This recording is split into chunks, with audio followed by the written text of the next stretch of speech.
Behind the bathtub access panel, where there should have been nothing but empty pipe space, there was something that did not belong there.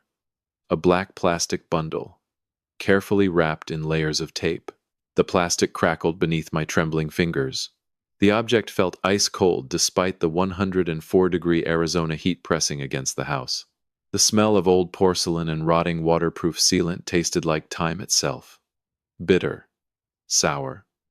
It crawled into the back of my throat. I was 63 years old, married for 21 years. And in the next 11 seconds I realized my wife had been planning to take everything from me. Welcome back to Dad's Revenge Real Life. Grab yourself a drink, a few snacks, get comfortable. And remember this: the people in these stories always had the chance to do the right thing. They simply chose not to. Subscribe for more emotional and dramatic family stories. And leave a comment with the number 1 if you want to hear this entire story. It started with the first brutal swing of a sledgehammer, echoing through the cramped bathroom. I wanted to surprise Karen. She had complained for years about this avocado green bathtub straight out of the 1980s. The second swing hit harder. The porcelain cracked apart in giant pieces, sharp and brittle like crushed peanut shells. But the thing that shattered at 3:17 that afternoon was not the bathtub. It was my entire life. Inside the black bundle were 3 things: a stack of $100 bills, a cheap flip phone from a convenience store, and a folded sheet of lined paper. I opened it slowly. Karen's handwriting. Clean, slanted, precise. The handwriting of a senior insurance claims manager. The woman I had shared my life with for over 2 decades. The same woman who kissed my cheek before work that very morning. She had hidden this here. My chest tightened instantly. My heartbeat pounded against my ears louder than the sledgehammer had minutes earlier. The paper contained a cold and calculated plan written in bullet points. Why would my wife need a burner phone? Why hide thousands of dollars beneath the bathtub? The answer sat right there in my hands. This was not simply a divorce plan. It was a financial trap designed to leave me homeless and destroyed in my 60s. She wanted to paint me as mentally unstable. I collapsed onto the bathroom floor surrounded by razor-sharp porcelain shards. They dug into my skin, but I felt nothing. Nothing except a hollow emptiness spreading through my chest. Imagine discovering that the person you trusted most in the world was secretly digging your grave while smiling in your face every single day. The bathtub had shattered open, and so had the truth. Karen's game had started long before this moment, and without meaning to, I had just uncovered the very first card she never wanted me to see. Karen was a woman obsessed with perfection. She worked in insurance claims. Her entire job revolved around finding mistakes. A missing comma, a spelling error buried inside a contract. Nothing escaped Karen's eyes. She brought that same precision into our home. Everything had its place. Clothes were organized by color. Every spice jar in the kitchen carried a neatly printed label. Back then, I thought it was care. I was proud to have a wife like her. For 21 years, I showed love, the only way a man like me knew how. I was an engineer. I did not buy expensive roses. I was never good with romantic speeches. Instead, I took care of the house. I oiled every door hinge so it would never squeak and disturb Karen's sleep. I fixed leaking pipes in the middle of the night so she could rest peacefully. I scraped old paint from the porch with my own hands so she would have a quiet place to read in the afternoons. My devotion lived inside every inch of this house. I truly believed I had been a good husband. But standing there looking at the hidden cash and the burner phone scattered across the bathroom floor, I suddenly felt pathetic. My loyalty meant nothing compared to the cold calculation behind those objects. My friends, do you understand that feeling? The woman I was willing to protect for the rest of my life had secretly turned our home into a battlefield. She buried ugly secrets directly beneath my feet. I slowly stood and walked toward the window. Outside, the Arizona heat still burned across the neighborhood like fire. But inside me, something icy had begun spreading through my chest. My eyes drifted toward our wedding photograph, hanging in the living room. Karen's smile looked radiant in that picture. Her eyes looked warm, loving, honest. But now that smile looked like the mask of a master actress. How long had she been lying to me? The pressure building in my throat became unbearable. I could not sit there and wait to be destroyed. I needed the truth behind the handwritten note. I grabbed the cheap flip phone from the floor. My fingers shook violently as I pressed the power button. The tiny green screen flickered alive inside the dark bathroom. One unread message. And the moment the first line appeared on the screen, my heart nearly stopped. The sender was not a stranger. It was a code name. The code name on the screen was only 2 capital letters. MR. The phone had a single bar of battery left. It blinked weakly like my breathing. I did not open the message right away. I set the phone down beside me. My palms were soaked with sweat. Then I picked up the folded sheet of lined paper again, slowly, carefully. The sound of old paper crackling filled the terrifying silence around me. This was not a diary. It was a plan. At the top corner of the page, Karen had written one word in large red letters: timeline. It was the timeline of my destruction. Everything had been divided into stages. Phase 1 began 6 months earlier. Beside that date was a sentence that made my blood run cold. Push refinancing. My head started spinning instantly. 6 months ago, Karen began talking about refinancing this house. She said we needed extra cash to strengthen our retirement investments. She sounded convincing, gentle, caring, thoughtful. I trusted her completely. I signed the first stack of paperwork without hesitation. I believed I was protecting our future together. But the truth was far uglier. I had been signing away my own financial execution. Beneath that line was another bullet point: maintain supportive tone. The words supportive tone had been underlined twice, like a reminder to herself. She needed to keep acting like the loving wife. She needed to smile, speak softly, stay affectionate, so I would never suspect anything. Every moment of kindness she showed me during the past 6 months had been part of a psychological strategy, a sedative, something to keep me calm while she slowly guided me into the trap. The coldness from the paper seemed to crawl directly into my chest. Outside the bathroom window, the 104-degree Arizona heat still shimmered over the pavement. But inside this room I felt frozen solid. My eyes drifted back toward the stack of cash. $8,000. She must have withdrawn it slowly from our joint account. Small amounts at a time so I would never notice. Karen had been building an escape route for herself using the sweat of my entire life. The sadness inside me hardened into something darker. Anger. Not loud anger. Not rage. The quiet kind. The kind that settles deep inside your bones. I pushed myself off the floor, stepping carefully around the shattered porcelain pieces scattered across the bathroom. Then I picked up the flip phone again. I had to open the message from MR. I needed to know who was helping my wife destroy me. My thumb pressed the inbox button. The conversation appeared instantly, and what I found inside was worse than the money, worse than the burner phone, worse than the refinancing plan. Karen was not only planning to steal my assets, she was talking about me. And the name she used for me in those messages revealed a truth far more horrifying than betrayal itself. The burner phone cast a faint blue glow across the shattered bathroom floor. I opened the newest message from MR. Has he signed the papers yet? He. That single word hit me harder than the sledgehammer ever could. 21 years of marriage. 21 years of shared meals, shared struggles, shared dreams. And in the eyes of my wife and the man she was secretly working with, I was no longer a husband. I was simply him, a problem to manage, an obstacle to remove cleanly. My fingers trembled as I scrolled upward through the older messages. An entire universe of lies unfolded in front of me. They had been texting each other every single day, inside this house, while I stood downstairs cooking dinner for Karen, while I repaired things around the home, while I believed I was building a peaceful future with my wife. Then I found the message that shattered whatever remained of my heart. He trusts me completely. Do not worry. Everything is moving exactly as planned. In 21 years, he has never once checked my private accounts. That was me. Karen knew my weakness better than anyone else. I trusted her without limits. I handed her every bank card, every savings document. I focused on my engineering work and let her manage our finances because I believed marriage was built on trust, not suspicion. That trust had become the sharpest weapon she could use against me. My honesty had become a joke to her. The pain inside me slowly turned into disgust. I stared at the burner phone while my heartbeat slammed violently against my ribs. My ears rang so loudly I could barely breathe.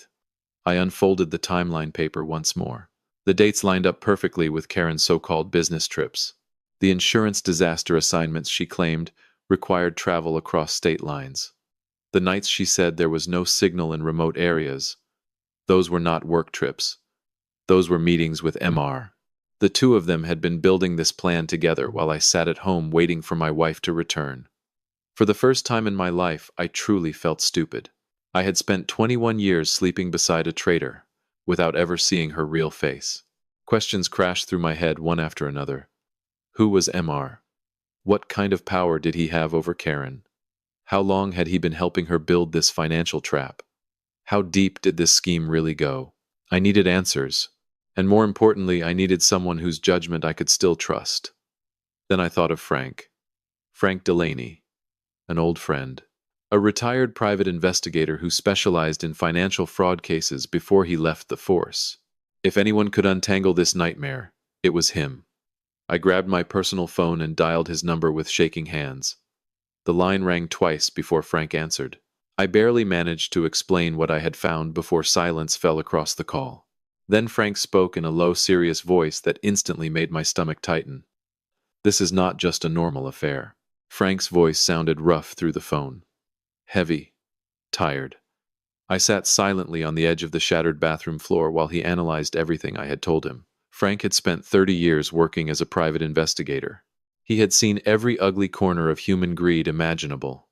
After hearing the story about the broken bathtub and the timeline paper, he stayed quiet for a long time before finally giving me his conclusion.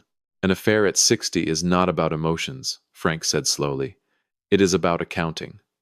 The sentence lodged itself deep inside my brain. An affair in your 30s is chaos. An affair in your 60s is bookkeeping. They are not cheating because of passion, Frank continued. They are cheating because they want an exit strategy. His explanation hit me like freezing water. He was right. Karen was not some foolish young woman blinded by romance. She was a woman in her 50s who understood money very well, and MR clearly did too. They were not chasing love. They were building a financial escape route for old age. And that escape route was being funded by draining every drop of value from my life. Frank started breaking their plan apart piece by piece. The refinancing push was the critical move. If I signed the mortgage paperwork, the bank would release a large amount of cash against the house. That money would quietly move into accounts Karen had already prepared behind my back. Then she would disappear with the cash, and Michael Reeves while I stayed behind carrying crushing debt. The bank would eventually seize the house. At 63 years old, I would lose everything and end up homeless. The anger inside me stopped exploding outward. Instead, it compressed into something colder, more dangerous, like gunpowder packed tightly inside steel. I gripped the burner phone harder in my hand. I could not allow them to win. I had worked my entire life to build this home. I was not about to hand it over to two parasites. Frank told me to stay calm. He said he would dig deeper into the real identity behind the initials MR financial advisor, scam artist, professional manipulator. He needed a few hours to contact some old sources and pull records. But before hanging up, Frank gave me one final warning. Do not scare them. Not yet. Keep acting like the same trusting husband she thinks you are. I ended the call and stared at the ruined bathroom around me. Broken porcelain covered the floor like fragments of my marriage. I cleaned everything carefully before Karen returned home from work. Then I hid the burner phone and the timeline document somewhere safer. 3 hours later, my personal phone vibrated. A message from Frank. I found MR.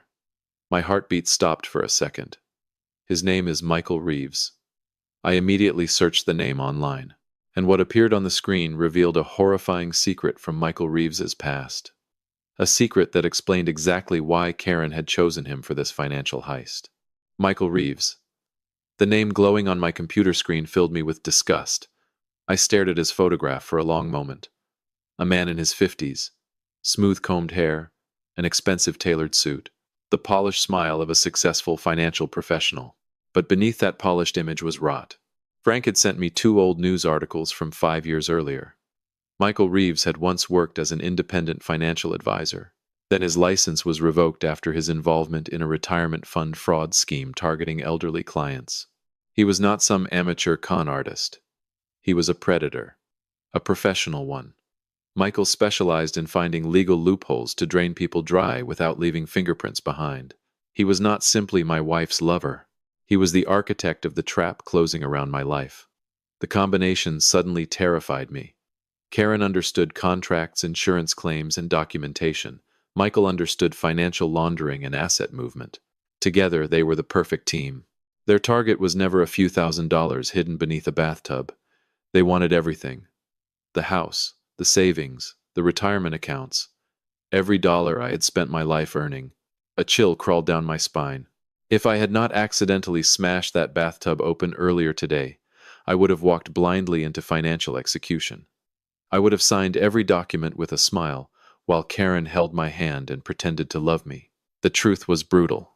But for the first time, since discovering the hidden package, I stopped feeling helpless. The pain inside me hardened into cold clarity. I was not going to sit quietly and die financially. If Karen and Michael wanted to build a trap, then I would build one of my own. I called Frank again and asked for legal help. He immediately gave me one name: Susan Keller, one of the best attorneys in Arizona for complex divorce and financial fraud disputes. An hour later, I sat inside Susan Keller's office with the burner phone and Karen's timeline document spread across her desk. Susan examined everything with razor-sharp focus. She did not look shocked. Clearly, she had seen marriages rot from the inside before. Then she leaned back in her chair and delivered a sentence that changed everything. "We are going to let them make their next move," she said calmly, "but we are going to redirect the money." That afternoon, our counterattack officially began. I would confront Karen that evening, not openly, not emotionally. I would have to look directly into the eyes of the woman who had betrayed me for years and pretend I knew nothing. I had to keep acting like the same trusting fool she believed I was. The harmless husband standing quietly at the edge of his own life. On the drive home, my stomach twisted into knots. Then my phone rang. Karen. Her voice sounded warm and sweet through the speaker. Gentle. Loving. Perfectly rehearsed. She said she was driving home from her business trip. Then she softly reminded me to prepare the paperwork for our bank appointment next Monday. The refinancing meeting. The final step of their plan. The psychological war had officially begun. I pulled into the driveway and stepped back into the house that no longer felt like my home. And the moment I walked through the front door, the burner phone hidden in my pocket suddenly started vibrating violently. The sound of keys rattling at the front door echoed through the house. Karen was home. I took a slow breath and forced myself to stay calm. Then I stepped into the living room, still covered in porcelain dust and drywall debris. I wanted her to see me busy repairing the house like always.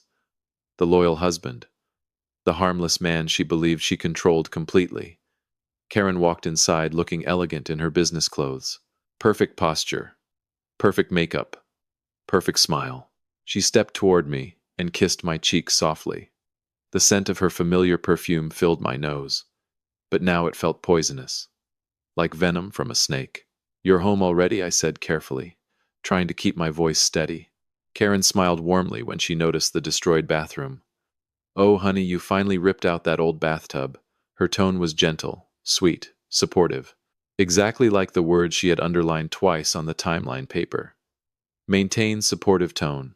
Hearing that fake sweetness in person made my stomach twist. She asked if I was tired. Asked whether I needed help cleaning up the mess. The performance was flawless. She played the loving wife so naturally it was terrifying. Later that evening, we sat together at the dinner table. Karen casually talked about her recent business trip while eating. Insurance contracts. Complex claims. Long meetings. Every sentence carefully polished. Then, almost effortlessly, she guided the conversation toward Monday's bank appointment. "Michael Reeves is extremely busy," she said softly. "It took a lot of effort to arrange this meeting." There it was again. Michael Reeves. She said his name without even blinking. "All you need to do is bring your ID and sign where I marked the papers," she continued. "Michael and I will handle the rest." Then she gently placed her hand over mine. Her skin felt soft, but to me it felt like handcuffs locking around my wrist. I looked directly into my wife's eyes and forced myself to nod calmly. "All right," I said quietly. "I trust you." Inside, my chest rage crashed like wildfire. I was sitting across from the woman planning to destroy my life while pretending to love me over dinner, and I had to hide everything behind silence. Then something happened that made my blood run cold. Karen's phone suddenly lit up on the table. At the exact same second, the burner phone hidden inside my pocket began vibrating violently against my leg. My chest tightened instantly. I could physically feel both phones reacting together, one glowing on the dinner table, one trembling secretly against my skin. Karen froze for half a second. Then she quickly flipped her phone face down and forced out a nervous laugh. "Spam messages," she said casually. "Those advertising companies never stop." A lie. Another effortless lie. She stood up almost immediately and walked toward the bathroom, avoiding eye contact. The moment she disappeared down the hallway, I pulled the burner phone from my pocket with shaking hands. A new message from Michael Reeves. I opened it, and the words on the screen changed everything.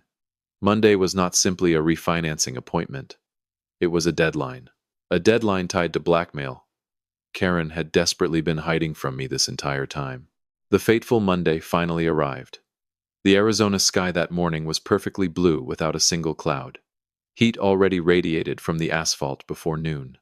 I wore the most formal suit I owned. Karen walked beside me, looking as elegant and confident as ever. Together we entered the VIP office inside the downtown bank. The room felt unnaturally quiet. Only the low hum of the air conditioning filled the silence. Michael Reeves was already waiting for us. He stood immediately and shook my hand with a polished professional smile. His expensive suit was flawless. The heavy scent of cologne drifted toward me as he began performing his role as the trustworthy financial advisor. He talked about numbers, interest rates, retirement optimization, a brighter future after refinancing our home. Karen sat beside me, supporting every word with perfect timing.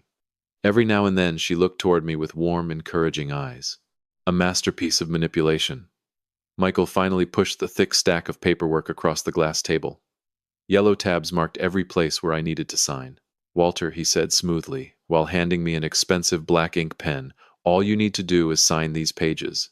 After that, the funds will be released, and your retirement future will be fully secured." His voice sounded calm, persuasive, professional. I held the pen in my hand, but I did not sign. Instead, I stared quietly at the tiny printed lines buried inside the banking documents, because now I understood exactly what would happen after my signature touched that paper. The refinancing funds would disappear directly into a shell company connected to Michael Reeves. Karen would become the primary beneficiary, and I would be left carrying catastrophic debt without realizing it until everything was already gone. Slowly, I lifted my eyes toward my wife. Karen was still smiling, but now I noticed the tension underneath it. Her fingers tapped nervously against the glass table. Tiny movements, tiny cracks in the performance. She was anxious, desperate for this meeting to end quickly. Inside me, rage climbed higher and higher like fire rising through gasoline. I wanted to stand up. I wanted to smash Michael Reeves directly in his lying face. I wanted to scream at Karen about 21 years of betrayal. But I stayed still. For now. Pause for 1 second. Comment number 3 if you think Walter should expose them immediately. Comment number 5 if you think he should wait a little longer. In the last story, many people commented number 7 because they had no idea what they would do in this situation. The room fell completely silent. Karen and Michael Reeves both watched me carefully, waiting for my signature. I slowly spun the pen between my fingers. Then I reached into the inside pocket of my suit jacket. Neither of them reacted at first. They assumed I was reaching for identification documents. Instead, I pulled out 2 things: a cheap black flip phone and a folded sheet of lined paper, still dusted with tiny traces of white porcelain. I placed both items gently on top of the bank documents. The smile vanished instantly from Michael Reeves's face. Karen's skin turned ghost white in less than a second. Her eyes locked onto the burner phone and the timeline paper like she had just seen a dead body rise from the floor. Her lips trembled violently, but no words came out. The final confrontation had officially begun, and only seconds later, the office door suddenly opened. The arrival of a third person would turn this refinancing meeting into a living nightmare for both scammers. The flip phone and the folded sheet of lined paper rested silently on the glass table. They looked like evidence pulled straight from a grave. Karen stared at the burner phone with wide, terrified eyes. Her entire body froze, stiff like cracked porcelain. The confidence of the experienced insurance manager disappeared instantly. Every trace of control vanished from her face. Michael Reeves frowned sharply. He tried to maintain the composure of a seasoned predator. Clearing his throat, he forced out an awkward smile. "Walter," he said carefully, "what exactly is this? We should finish signing the paperwork." I looked directly into my wife's eyes. My voice remained calm, dangerously calm. "You forgot these behind the bathtub, Karen." The sentence exploded inside the VIP office like a bomb. Karen began trembling violently. Her mouth opened, but no sound came out. She covered her lips with one shaking hand as if trying to stop herself from screaming. Michael Reeves immediately reached toward the timeline paper. But I moved faster. My rough hand slammed down across the document before he could touch it. Then I slowly unfolded the paper across the table beneath the bright office lights. "Push refinancing. Maintain supportive tone." Karen's handwriting stared back at all of us like a confession carved into stone. "The performance is over," I said quietly. Then I turned toward Michael Reeves. "Or should I call you MR?" Neither of them spoke. "So tell me," I continued, "where exactly did you want me to sign?" "Sign so the two of you could disappear with my retirement money and build yourselves a comfortable little escape plan for old age." I pressed the power button on the burner phone. The audio message echoed through the suffocating silence of the room. "Has he signed the papers yet?" Michael Reeves shot up from his chair instantly. He knew the game was finished. "I have nothing to do with this," he stammered while frantically grabbing his briefcase. "This is a private family issue." Then he turned toward the exit, desperate to run. But he was too late. The VIP office door suddenly swung open. Susan Keller entered the room alongside two bank security officers and a representative from the Financial Regulatory Division. Susan looked directly at Michael Reeves with a cold, unforgiving smile. "Mr. Reeves," she said firmly, "you are hereby suspended from all transactions connected to this case. Evidence regarding financial fraud and abuse of fiduciary trust was submitted to economic crime investigators 2 hours ago." Michael Reeves's face completely collapsed. Without another word, he pushed past the security officers and stumbled out of the room like a hunted criminal. Then there were only 3 people left inside the office. Me, Karen, and Susan Keller. Karen slowly collapsed into the leather chair. The mask she had worn for 21 years finally shattered. Her eyes filled with panic and desperation. "Walter, please," she whispered weakly. "Let me explain. It is not what you think." I pointed directly at the timeline paper. "The truth is right there." My voice cracked slightly for the first time all day. "For 21 years, I loved you with everything I had. And all this time you were calculating numbers and planning how to throw me out into the street." Susan Keller calmly placed the divorce documents onto the table. Karen lost every legal claim to the house and the joint financial accounts. She signed the papers in absolute silence while tears dripped onto the contracts. But they were not tears of heartbreak. They were tears for a failed plan. Karen walked away with nothing. And for the first time since smashing that bathtub open, I finally felt something close to peace. I stepped outside the bank into the brutal Arizona sunlight. The heat still burned across the city streets, but the crushing weight inside my chest had finally lifted. The nightmare was over. Or so I thought. Because later that evening, when I returned home to finish cleaning the destruction inside the bathroom, I discovered one final hidden secret buried beneath the foundation of the house. And what I found made me realize Karen's plan had never been only about stealing my money. The sharp snap of the new bathtub settling into place echoed softly through the empty bathroom. I ran a clean line of white silicone around the edges with my own hands. Everything looked fresh now. Clean. Peaceful. The smell of mold and deception was finally gone. No more dark secrets hidden behind the walls. And the final thing I discovered beneath the foundation of the house was not money. It was worse. A fake medical file. Karen had secretly been collecting fabricated medical records designed to prove I was mentally declining in old age. She planned to strip away my legal independence piece by piece. She wanted the courts to see me as unstable so she could control everything legally. That was the moment I truly understood something terrifying. Human cruelty has no bottom. Later that evening, I sat alone on the sunlit front porch. My story had finally reached its end. But what about yours? My friend's financial abuse against older people is not just something that happens in movies. Sometimes it happens inside your own bedroom. Sometimes it hides behind the warm smile of the person you trust most. As we grow older, we often hand over complete trust to the people closest to us. And that trust becomes the perfect opening for financial predators. So remember this lesson I learned the hardest possible way. Transparency is love after 60. Never surrender total control of your life to another person. Not even someone you have shared a bed with for 20 years. Always check the numbers yourself. Staying aware does not weaken love. It protects love. And it protects you. I lost a wife, but I reclaimed my life. At 63 years old, I still have this house. I still have my freedom. I still have my dignity. The past has finally been washed clean, just like that brand new bathtub sitting inside the bathroom now. And for the first time in years, I am ready to begin a new chapter. One without lies.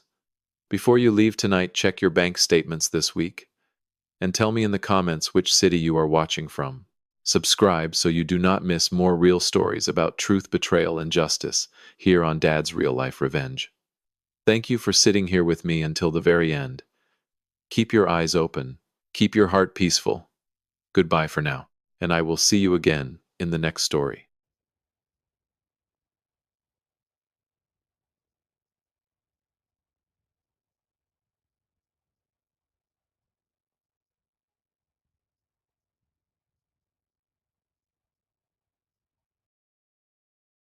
I had just stepped into the flower shop of my old friend Silas when he looked at me with a strange expression. He didn't greet me like he always did. Instead, he grabbed my shoulders tightly. His face was pale. Silas whispered urgently, "Garrick, get into the storage room right now. Hide behind those wooden crates. Don't ask any questions. Just stay quiet and listen." Before I could understand what was happening, the bell above the flower shop door rang. Ding dong. That familiar sound echoed today like a death knell. Through a narrow crack in the storage room door, I saw my wife walk in. Meredith. Beside her was Preston, my polished son-in-law with a law degree from Harvard. Without even greeting Silas, her eyes immediately landed on the yellow roses sitting on the table. She picked one up with 2 fingers. Her gaze was filled with contempt. Then she laughed, a dry, bitter laugh I had never heard in 40 years. "Look at this, Preston. Cheap yellow roses again. Old Garrick always thinks these outdated things can make up for his lack of imagination. For 40 years I've had to put up with this stinginess." Preston smiled. It was the smile of a hunter who had finally cornered his prey. He adjusted his collar, his voice brimming with confidence. "Don't worry, Mom. Tonight, after the birthday party, everything will be over. The estate planning documents are ready. The old man will sign them without the slightest suspicion. He trusts you. He trusts me. The moment that signature hits the paper, the entire real estate portfolio and the family fund will belong to us. The old man will have nothing left except the $12 bouquet he brings home." Meredith threw the rose onto the table. Petals scattered everywhere. "That's right. I've endured enough. It's time that old man pays for his stubbornness." The clicking of pruning shears, the rustling of wrapping paper, every sound inside Silas's flower shop suddenly became as sharp as a razor blade. Just minutes earlier, I had walked in with a smile on my face. Today was Meredith's birthday. I wanted to surprise her with a bouquet of yellow roses, a symbol of 4 decades together. But now the blood in my veins felt frozen. Every word they spoke was like a knife plunging into my chest. The woman who had shared every hardship with me. The son-in-law I had treated like my own son. They were standing there separated from me by only a wall deciding the fate of my life and my fortune. I gripped the edge of a wooden crate so hard that my palms began to bleed. The betrayal was too great. It went beyond the limits of what any human being should have to endure. Welcome back to Dad's Real Life Revenge. Grab a glass of water, a few snacks, get comfortable, and remember the people in these stories had every opportunity to do the right thing, they simply chose not to. Leave a comment with the number 1 so we can continue the story, and hit subscribe. You're going to love this one. The doorbell rang once again. Ding dong. But the two predators outside still weren't ready to leave. Meredith slowly wandered among the flower displays. The sharp heels of her shoes tapped against the tiled floor. Click, click, click. Each sound felt like a hammer striking my temples. I stared at the yellow roses lying alone on the table. Today was December 13th. It was my wife's birthday, and also the anniversary of the day we had met 40 years ago. The $12 price wasn't because I was cheap. It was the cost of the first bouquet I had ever given her when we were both penniless. I had kept that tradition for 40 years. To me, it was a symbol of loyalty. I thought she understood, but it turned out that to Meredith it had been a form of torture. Meredith stopped in front of a large orchid arrangement. Her voice was ice cold as it echoed through the quiet flower shop. 40 years of being Garrick's wife means 40 years of living under his shadow. He controlled everything, from household spending to business decisions. He thinks he's some kind of savior, but he's nothing more than an old, outdated mind. I had to pretend to smile, pretend to appreciate every cheap gift he gave me. Preston, you have no idea how long I've waited for this day. I want to see that old man on his knees. I want him to understand what it feels like to have nothing left. Preston laughed, a low, cunning laugh. I understand, Mom. Men as arrogant as Garrick usually die from their own confidence. He believes loyalty can be bought with favors. Tonight I'm going to show him the highest level of legal strategy. He'll sign the resignation and transfer documents without a hint of suspicion. He thinks he's protecting his family. In reality, he's signing the death warrant for his own career. Meredith turned toward Preston. Her eyes sparkled with admiration.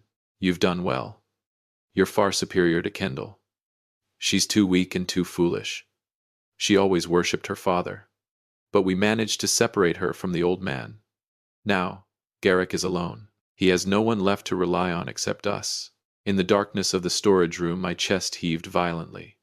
I had to clamp a hand over my mouth to stop a scream of rage from escaping. The instincts of a man who had survived 40 years in the business world roared inside my mind.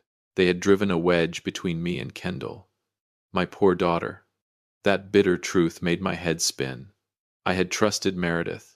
I had doubted my own daughter. I had pushed Kendall away because of the poisonous words of the woman who shared my bed. Their footsteps gradually faded. A door closed.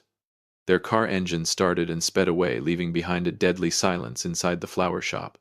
I pushed open the storage room door and stepped out. My legs gave way beneath me. Silas rushed forward and caught me. He didn't say a word. He had always been that way. A former detective, he had stood quietly beside me for decades. He guided me into the small kitchen behind the shop. On the old wooden table, Silas slowly placed something down. It was a worn blue leather notebook. Silas looked directly into my eyes. His voice trembled with restraint. Garrick, this is why I made you hide in there. What you just heard was only the tip of the iceberg. Their betrayal began 7 months ago. He placed his hand on the notebook. And all the evidence is right here. My hands trembled as I took Silas's blue-covered notebook. It felt heavy, as though I were holding my entire life in my hands, moments away from falling apart. The smell of old paper and dust filled my nose. Every page had been carefully numbered by Silas in red ink. Each page was a report, and every report was a fatal stab wound. Silas sat down across from me. He didn't look me in the eye. Instead, he stared into empty space. Garrick, for the past 7 months I've been watching Preston. He isn't just an ambitious lawyer. He's a cold-blooded predator. He secretly met with Meredith 18 times in this flower shop. Every meeting was a new scheme. I turned the pages. Photographs appeared. Meredith and Preston. They were sitting in a secluded corner of a cafe near my office. They were studying property maps. They were exchanging folders containing documents bearing my signature. I froze when I saw a black and white photocopy. It was a corporate ownership transfer agreement. At the bottom of the page was my signature. Clear, perfect. A signature I had never placed on any document. A violent shiver ran through me. When had they forged my signature? Shock consumed my ability to think. Meredith didn't just want money. She wanted to strip away the entire legacy I had spent my life building. Why, Silas? Why would she do this? I gave her everything. A life of luxury, respect, a loving family. Silas sighed. He flipped to the final page. There, attached to the report, was a voluntary waiver agreement. Meredith had signed it. She had formally acknowledged that every action Preston took had been done with her full consent. The ingratitude was more vicious than any betrayal I had ever witnessed in business. She wasn't merely my wife. She was an accomplice. I stared at Meredith's face in one of the photographs. She was still beautiful. She still wore that gentle smile. But now all I could see was a terrifying disguise. I had lived beside a venomous snake for 40 years without ever realizing it. Suddenly Silas pointed to a note written at the bottom of the last page. Another name appeared there. A name I never expected to see. Attorney Vance. He wasn't Preston's representative. He was the man pulling the strings behind the entire operation. My heart tightened. I realized Preston was only a pawn. The person truly behind everything was far more dangerous. He knew every weakness in business law that I had overlooked. He had been waiting for this moment for a very long time. The horrifying truth sent a chill down my spine. I had lost everything. But perhaps I had finally found my real enemy. Silas looked at me meaningfully. Garrick Preston isn't the greatest threat. He's only the executor. The real mastermind is much closer than you think. He's waiting for you at tonight's party. He's preparing a move that you could never anticipate. I tightened my grip on the blue notebook. My anger had transformed into something far more frightening. A cold, absolute calm. If they wanted to play this game, I would show them who truly wrote the rules. Rain suddenly began drumming against the metal roof of the flower shop. The steady patter pulled me back to reality. I leaned against the old wooden chair, and my mind drifted back 10 years to the day Preston first entered my family's life. It had been an autumn afternoon. He arrived as Kendall's boyfriend. His expensive suit was perfectly tailored. His Harvard law degree earned with honors was casually mentioned within the first 10 minutes of conversation. Back then, Preston seemed flawless in everyone's eyes. A promising young professional. Polite, charming. He had a smile that could light up a room. But the instincts of a man who had spent decades navigating the business world sounded a faint warning bell. I remember that dinner clearly. While Kendall was busy in the kitchen, Preston pulled his chair closer to mine. He didn't ask about Kendall's hobbies. He didn't ask about her favorite foods. His very first questions were directed at the financial structure of my company. He asked about trusts. He asked how I planned to distribute shares among my heirs. At the time, I dismissed my suspicions. I scolded myself for being overly cynical. I told myself he was simply a bright young man, with a sharp interest in business. It was the greatest mistake of my life. I chose my love for my daughter over trusting my survival instincts. I opened my door to a wolf because I wanted my daughter to be happy. Now sitting in Silas's kitchen, I finally understood the truth. Preston had been planning this for 10 years. He hadn't approached Kendall because he loved her. He approached her because he smelled money. He smelled the fortune I had spent 40 years building. Regret gnawed at my mind. I had spoiled Meredith too much. I had trusted Preston's credentials too much. I had allowed the illusion of a warm family to blind the keen judgment of an investor. That carelessness had led me here. An old man hiding in a storage room, listening to his wife and son-in-law plot to steal his legacy. I clenched my fists. My knuckles cracked. The pain transformed into a slow-burning fire of anger. Preston believed he was the smartest predator in the room. He believed his Harvard degree could outmaneuver my 40 years of hard-earned experience. He was wrong. Completely wrong. Silas placed a cup of hot tea into my hands. His voice grew quieter. "Garrick, do you know why Meredith followed Preston so easily?" He paused. "It wasn't just about money. Preston possessed another weapon. A weapon that has been destroying the relationship between you and Kendall for the past 2 years." I looked up at him. A chill ran down my spine. For 2 years, Kendall had looked at me with resentment in her eyes. She had cut off all contact with me. I thought she had simply changed. But she hadn't. Silas opened another page in the blue notebook. It was a printed email. He slid it across the table toward me. The truth was finally emerging. For 2 years, I had been living inside a swamp of lies, and now the truth about the forged messages from a woman named Brioni was about to explode right before my eyes. My eyes remained fixed on the printed pages spread across the table. Messages, photographs, Every piece of evidence revolved around me and a woman named Briani. I had never met this woman. I didn't even know who she was. Yet 2 years ago on Kendall's phone screen, Briani appeared as my secret mistress. Silas slammed his hand against my shoulder. His voice burned with anger. Meredith used a burner phone. She wrote every one of those fake messages herself. She sent them to Kendall through accounts linked to Brioni. She wanted Kendall to believe you were a cheater, a terrible father who had betrayed the woman who stood by him for 40 years. My sense of reality collapsed. The bitter pieces of the past began falling into place. I remembered a winter night 2 years earlier. Snow and wind battered the windows. I drove to Kendall's house because I missed my granddaughter Maeve. I wanted to bring her a few small toys. As I stood outside the house, I could see through the warm yellow glow of the living room window. Kendall was crying. Preston stood beside her with his arms around her. The moment I stepped onto the porch, Kendall rushed outside. She looked at me with the most disgusted expression I had ever seen. "Don't come in here. I don't have a father as disgusting as you. Go back to your mistress." At the time, I was stunned. I had no idea what I had done wrong. I tried to explain, but Meredith called at that exact moment. She was sobbing hysterically, begging me to leave the family alone. Their performance had been perfectly coordinated. Together they had cornered me. I quietly returned to my car and drove away into that freezing night. I isolated myself because I believed my daughter had changed. For 2 years I carried that injustice alone. Now I knew the truth. It had all been a carefully engineered campaign of manipulation. They wanted to sever the only support system I had left. They wanted me isolated, broken, emotionally vulnerable, easy to control. Meredith's cruelty went far beyond ordinary greed. She was willing to sacrifice her own daughter's happiness to fuel her ambitions. My chest rose and fell heavily. But amid the wreckage, I felt something new awakening inside me. A cold strength. The calm of a man who no longer had anything left to lose. They had stolen 2 years of my relationship with my daughter. They had turned me into a monster in the eyes of the child I loved most. The oath of honor I had lived by all my life stirred within me once again. I would make them pay. 10 times over. Silas glanced at the clock hanging on the wall. Then he leaned closer. "Garrick, the birthday party begins in 2 hours. Preston is in a hurry. He can't afford to wait another day. Do you know why he's so desperate to make you sign those documents tonight?" I looked up at him. The seriousness in his eyes was unmistakable.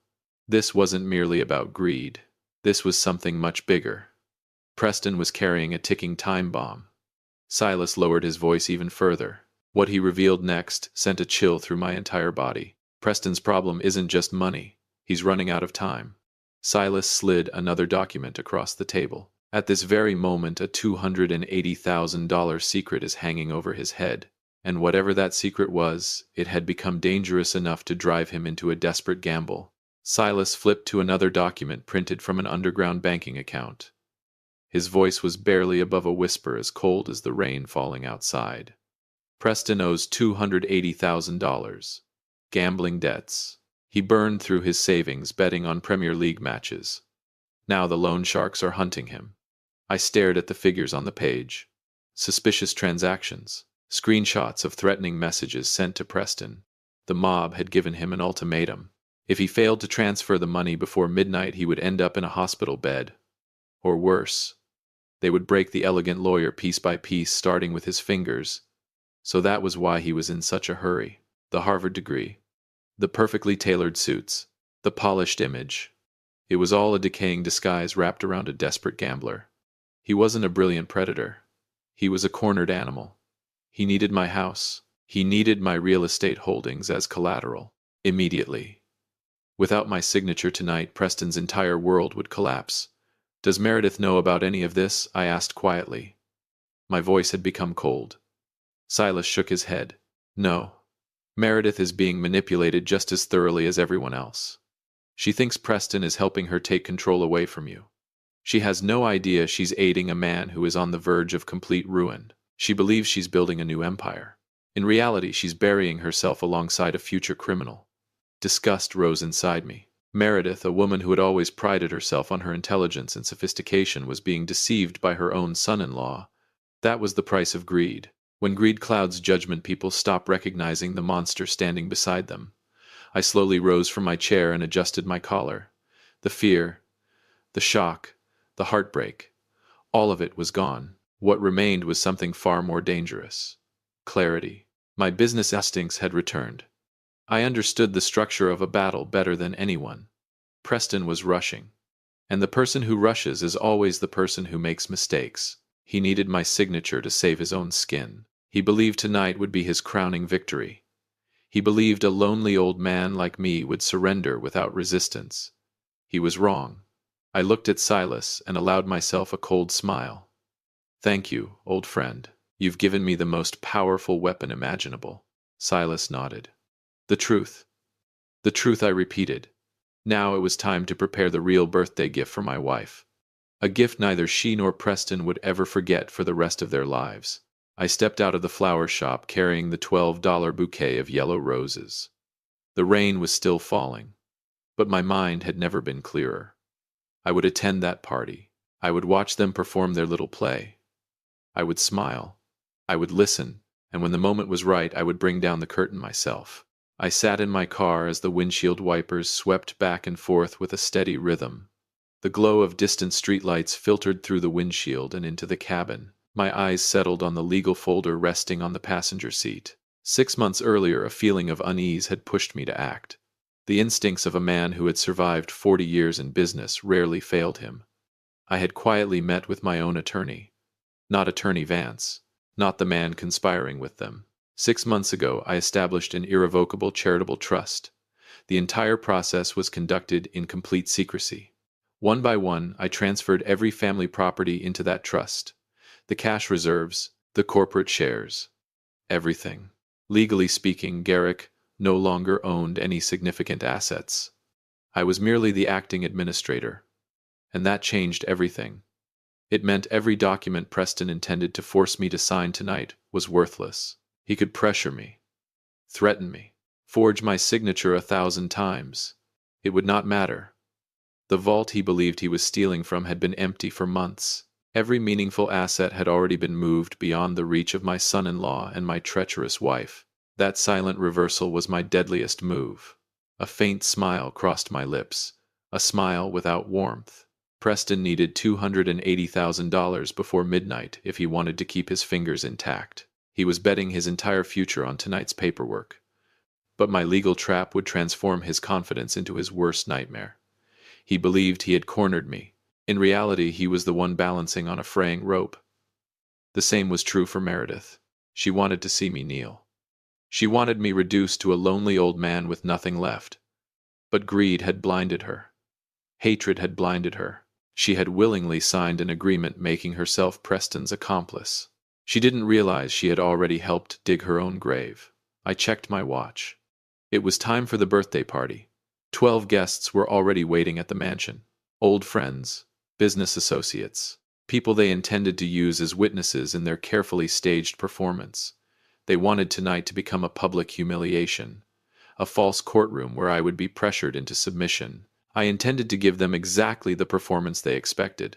I would play the role of the frail old man, the confused husband, the vulnerable victim, right up until the final moment.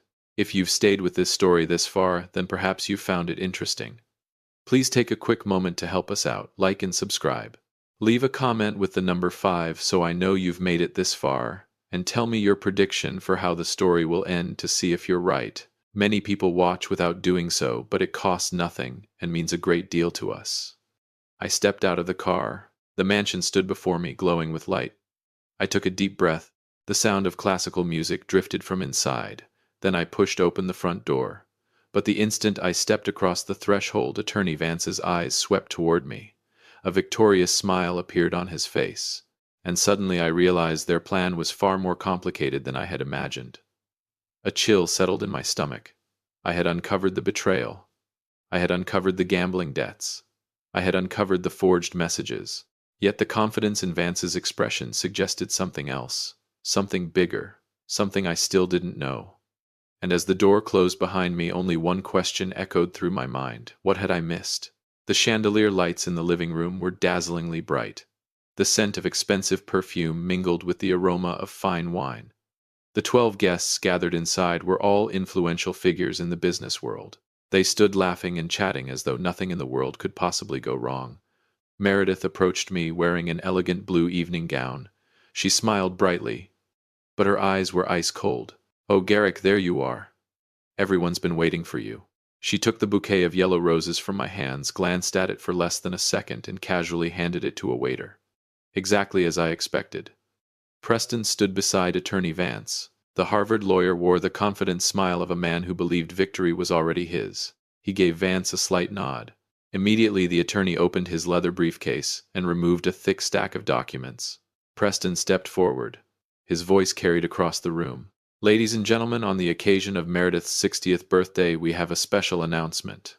Due to health concerns and a desire to spend more time with his family, Garrick has decided to transfer all estate planning authority and corporate management responsibilities to Meredith and me." Whispers spread throughout the room. Eyes turned toward me. Some surprised, some curious, some calculating. Meredith took my hand. Her fingers were cold. The grip was tight enough to feel like a steel clamp. Her voice was sweet and artificial as she leaned closer.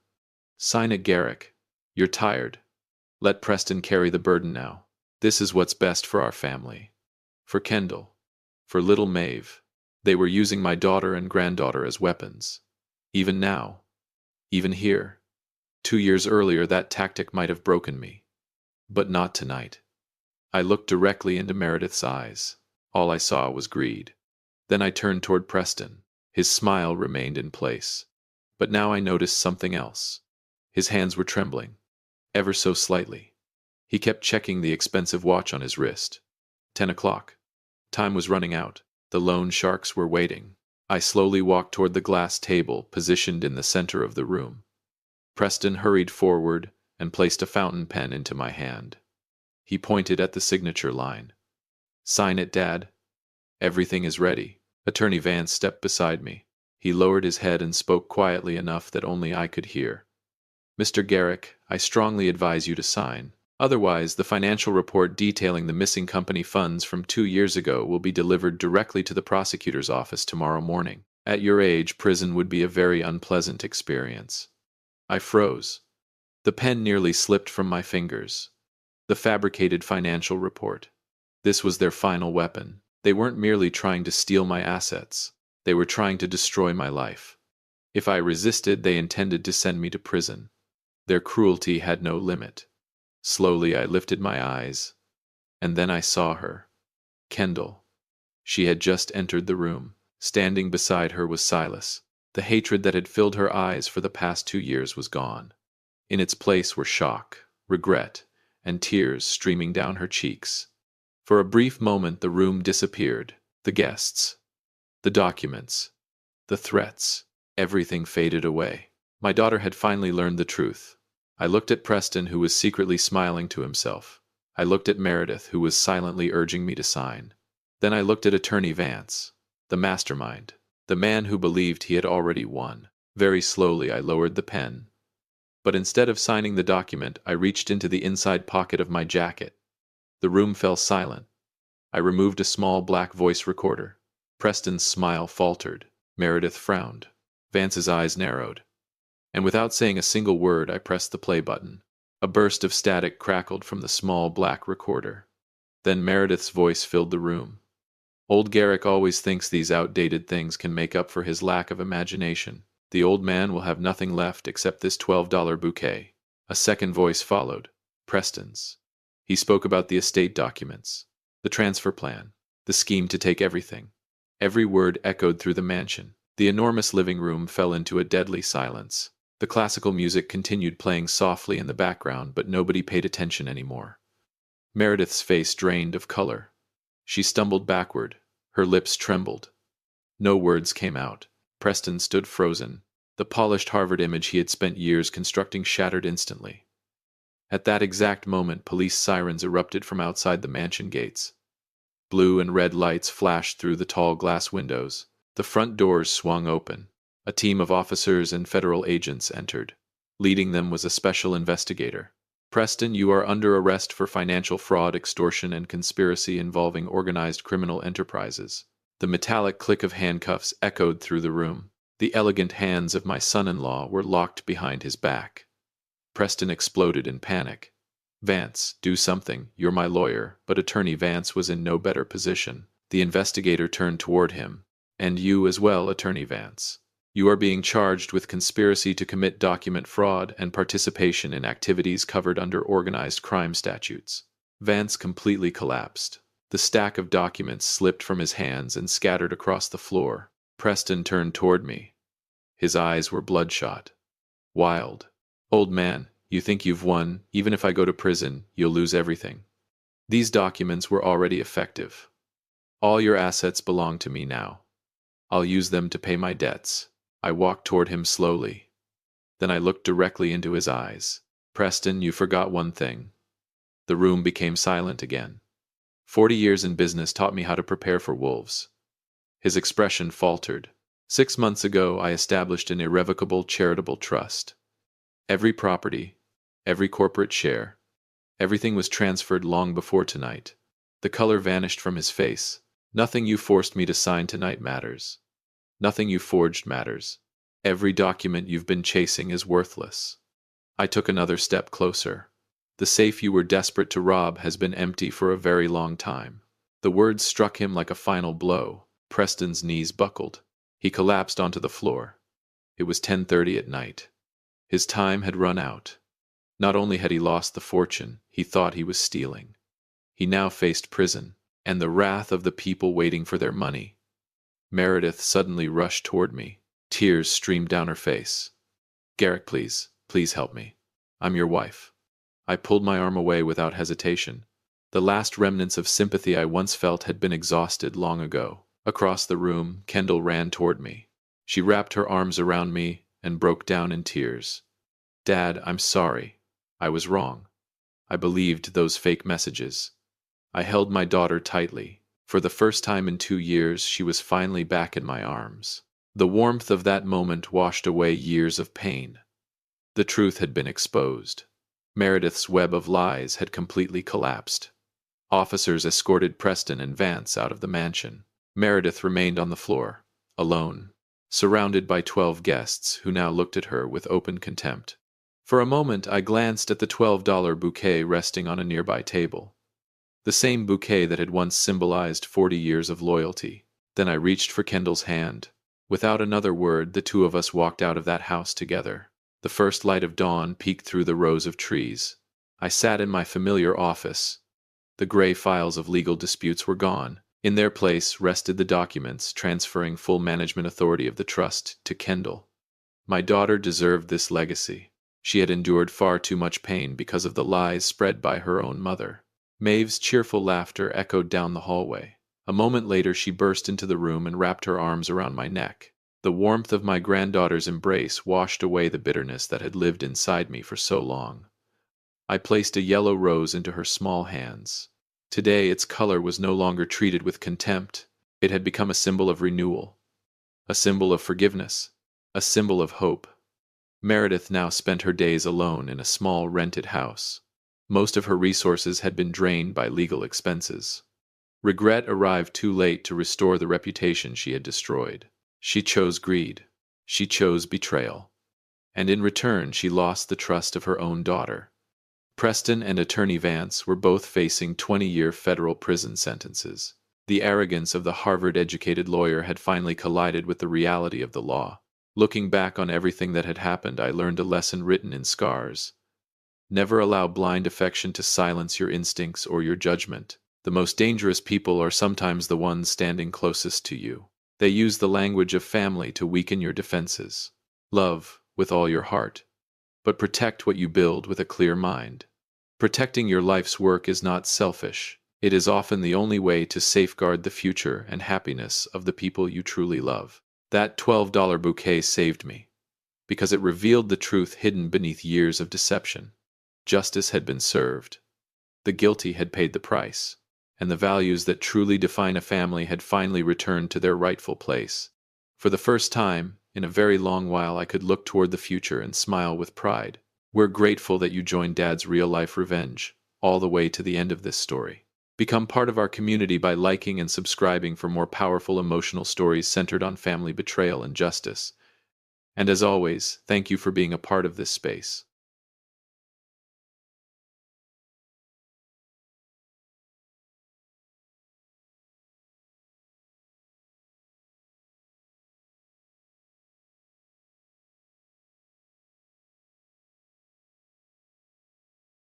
At 75, the last thing I expected on a Friday night in December was the Cincinnati wind, slicing through my coat like it held a personal grudge against me. Snow hammered down from the dark sky. The cold sank deep into my bones. I stood frozen on the front porch, my arthritic hands trembling uncontrollably. These were the same hands that just 6 months earlier had crawled across the basement floor to repair their broken water heater. But tonight, those hands belonged to an unwanted old man being thrown away like garbage. The deadbolt clicked shut behind me. Edwards, my son, had just slammed the door in my face. He could not even look his own father in the eye. He simply turned away. The Maplewood house fell silent. The very house I had spent an entire lifetime working to pay off now stood warm and bright behind that locked door while I remained outside in the blizzard. At 75 years old, I watched my own son close the door on me as if I were nothing more than an inconvenient reminder he wanted erased. What he did not know was this: that door closing would become the greatest blessing of my life. Welcome back to Dad's Revenge Real Life. Grab a drink, some snacks, get comfortable, and remember this: the people in these stories always had the chance to do the right thing. They simply chose otherwise. Leave a comment, subscribe to the channel, and stay with me until the end because this story delivers a satisfaction you will never forget. Through the narrow glass panel beside the door, I could still see the warm glow of the living room. Hazel, my daughter-in-law, stood there with her arms crossed and a smug smile curling across her face. She looked victorious. To her, she had finally succeeded in removing the burden from her perfect little life. Edward stood nearby with his head lowered in silence. His weakness cut deeper than any knife ever could. Snow gathered across my silver hair. Wind screamed through the porch railing. I tightened my grip on my worn leather bag. Inside was not much. A few faded shirts, an old family photo album, and a secret I had buried for 30 years. They believed I was a broke old man, a parasite, a useless relic with nothing left to offer. Hazel wanted my room converted into a yoga studio. Edwards only wanted to keep his wife happy. To them, I was broken furniture waiting to be discarded. Neither of them had the slightest idea what I truly owned. Pain shot through my knees with every movement. I clenched my jaw and kept walking. I refused to cry. The tears would have frozen on my face anyway. Step by step, I disappeared into the snowstorm. The door to my old life had just closed. But another door, the one leading to truth, consequences, and revenge, had finally begun to open. I walked through the snowstorm, every step sending sharp pain through my body. My swollen knees burned from the freezing cold. But the physical pain meant nothing compared to the ache inside my chest. My mind drifted backward through the years. 3 long years living with my son and daughter-in-law. It was never truly a home. It was a silent battlefield. A place where I suffered death by 1,000 paper cuts disguised as hospitality. Do you know what a paper cut feels like? It looks tiny, hardly any blood at first, but it stings with a pain far sharper than expected. That was Hazel's specialty. She never screamed at me, never hit me.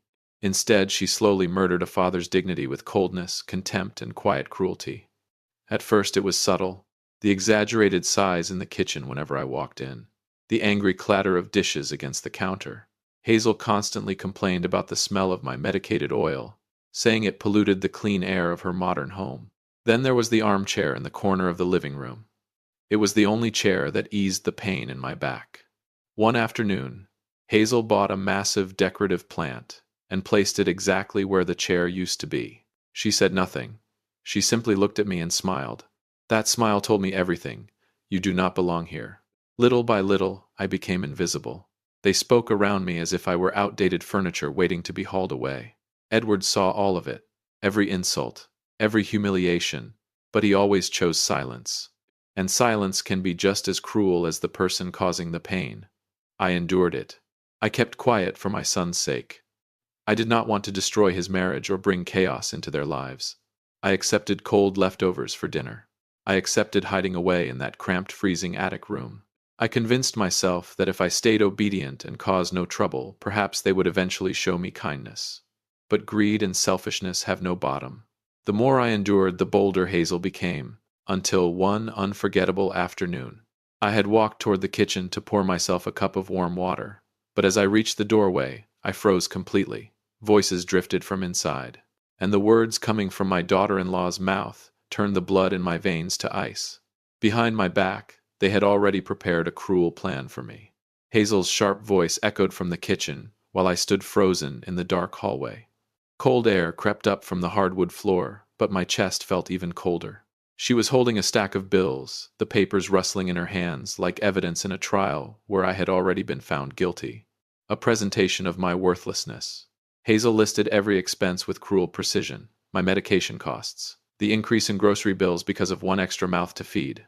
She told Edwards that the money being wasted on me should have been spent on their children instead. Then she reached the subject that truly enraged her: me. She slammed her hand against the table when she mentioned the time I gave advice about raising my grandson. She called me an outdated old man who loved controlling people. She said she refused to let a parasite poison her child with old-fashioned thinking. And Edwards, he stayed silent. I could hear the exhaustion in my son's sigh, but not once did he defend me. Not once did he speak up for the father who had spent an entire lifetime sacrificing everything to raise him. Hazel then introduced her solution. She called it a care facility. Such a polished phrase for something so heartless. The way she described it made my stomach twist. She talked about sending me away the same way someone stores unwanted junk in a warehouse and locks the door behind it. According to her, putting me in a nursing home would free the family from stress. I stood there in silence while my heart tightened painfully inside my chest. Every word from my daughter-in-law pierced my dignity like needles. I had given them this house. I had sacrificed my youth, my health, and my entire life so they could live comfortably. And now in their eyes I was nothing more than a burden collecting debt and wasting space. Anger and bitterness surged through me. I could not keep pretending to be invisible anymore. I decided to walk into that kitchen. I wanted to look both of them in the eye. I wanted them to see exactly what they had become. But the moment my hand touched the doorknob, Hazel said something else. Something so cold, so cruel, that I suddenly realized her hatred for me went far beyond anything I had imagined. I shoved the door open hard enough to make both of them jump. Hazel fell silent instantly. For a split second, confusion flashed across her face, but it disappeared just as quickly, replaced by the same arrogant expression she always wore. Edwards lowered his head toward the floor. He could not even face his father's eyes. Deep down he knew exactly what he had become. A coward. I stared directly at my daughter-in-law and asked her to repeat what she had just said. I asked whether she had any conscience left at all. Silence swallowed the warm kitchen, but none of that warmth belonged to me anymore. Hazel showed no remorse.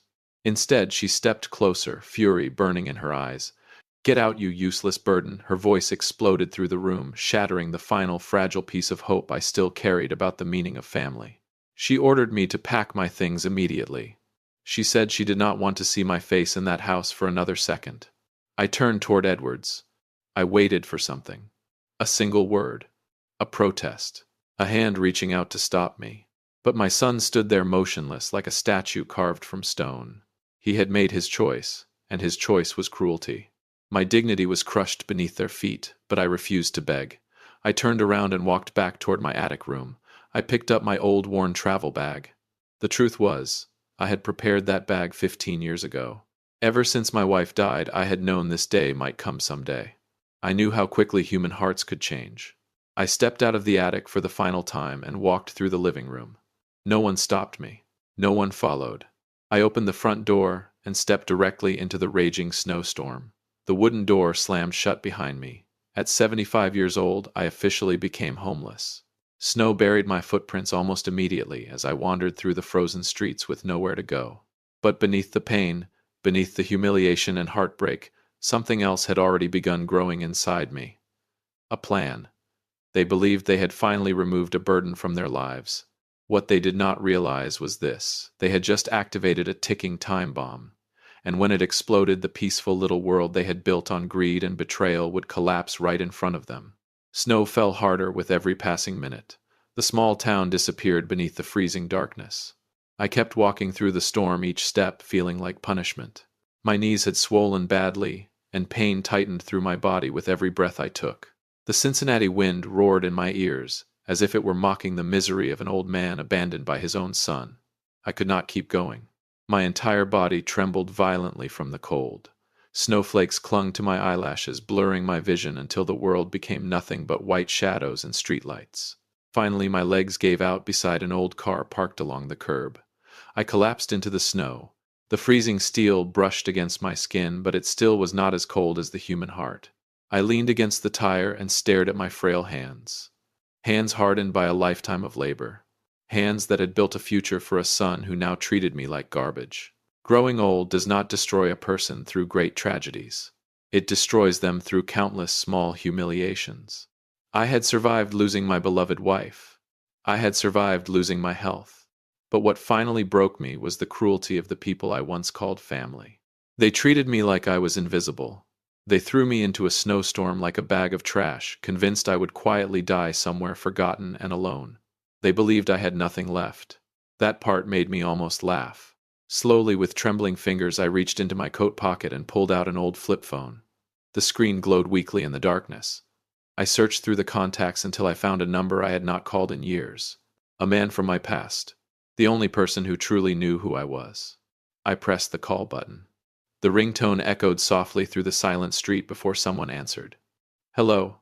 The familiar voice sent warmth through my frozen chest. I fought to keep my own voice steady as I spoke. I was calling Officer Ramirez, and I told him I needed help. Ramirez recognized my voice immediately. His tone changed instantly. He ordered me to stay where I was, and promised he was coming right away. The call ended.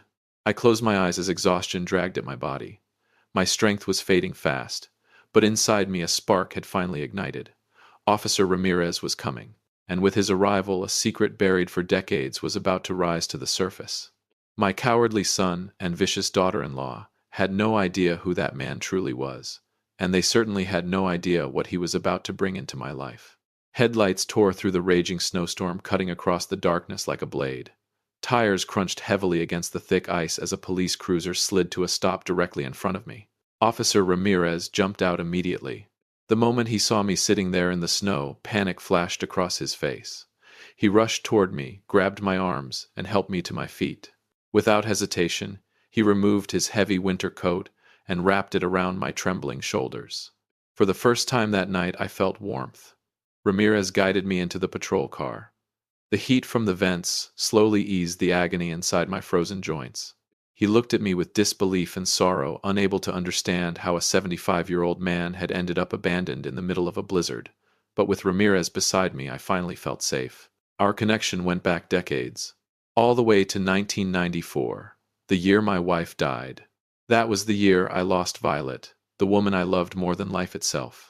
During the darkest days of my grief, a young police officer named Ramirez stayed beside me when almost everyone else disappeared. He helped me through funeral arrangements, paperwork, and the endless silence that followed losing the person who held your soul together. Over time, we became something more than friends. Ramirez became the only living person who knew the truth about my life. As he drove through the storm, he glanced at me through the rearview mirror and quietly asked about Edwards and Hazel. I simply shook my head. Some betrayals are too painful to describe out loud. Ramirez let out a slow breath. Then his expression hardened. He told me there was no reason to hide the truth anymore. Everything had already been prepared. The world was finally going to learn who Raymond Walker really was. For 30 years, I had secretly operated a charitable foundation in Violet's name, a foundation worth millions. While I lived like a poor old man inside the Maplewood house, that organization quietly changed thousands of lives across the country. I let my daughter-in-law insult me.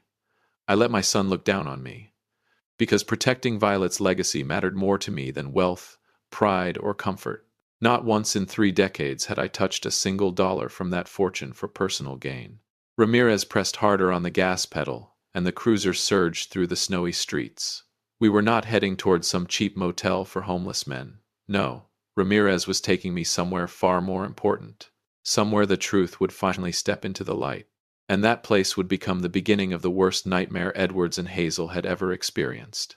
Ramirez's police cruiser cut through the darkness while snow continued crashing against the windows. I stared outside, as familiar streets slowly disappeared behind us. I assumed he was taking me to some cheap motel on the edge of town. At the very least, I expected a temporary place to survive the storm for one night. But instead of turning toward a hotel, Ramirez drove straight to the Westwood Community Center. I looked at him in confusion and asked why we were there at this hour. Ramirez did not answer. He only smiled. A smile filled with pride. The cruiser slowly rolled through the gates of the center, and the moment we entered the parking lot, my heart nearly stopped. I could not believe what I was seeing. Despite the brutal snowstorm, the courtyard was overflowing with people. Hundreds of residents stood beneath the falling snow, holding candles in their hands. Tiny flames flickered in the darkness, joining together into a sea of warm golden light. They were waiting for me. Men, women, children, elderly couples, all standing in the freezing cold just to support one old man who had been thrown away by his own family. The moment the cruiser stopped, murmurs swept through the crowd. And then I recognized the faces. The elderly woman who owned the grocery store down the street. The mechanic from the corner garage. The children whose school tuition I had quietly paid years earlier. 2 television news vans were parked near the entrance. Camera lights exploded across the snow as reporters rushed forward. Bright flashes illuminated the police car from every direction. Emotion tightened in my throat. For the first time that night, I realized something important. I was never alone. I had spent 30 years protecting my secret from my son, while an entire community had been protecting it for me. Everyone in this neighborhood knew who I truly was, except Edwards. They knew I was the man behind the Violet Foundation. They knew I had quietly saved thousands of struggling families over the last 3 decades. Ramirez stepped out and opened the car door for me. As I slowly climbed out, the crowd erupted into cheers and applause. Some people were crying openly. Others raised their candles higher into the storm. Reporters surged toward me with microphones in hand. They wanted to interview the city's mysterious philanthropist, the same man who had just been thrown out into a blizzard by his own son. Live television coverage began instantly. My face appeared on screens across the entire city. And somewhere inside that warm Maplewood house, 2 cruel people were about to experience the most horrifying shock of their lives the moment they turned on their television.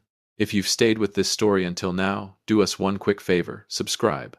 A lot of people watch without subscribing, but it costs nothing and means everything to us.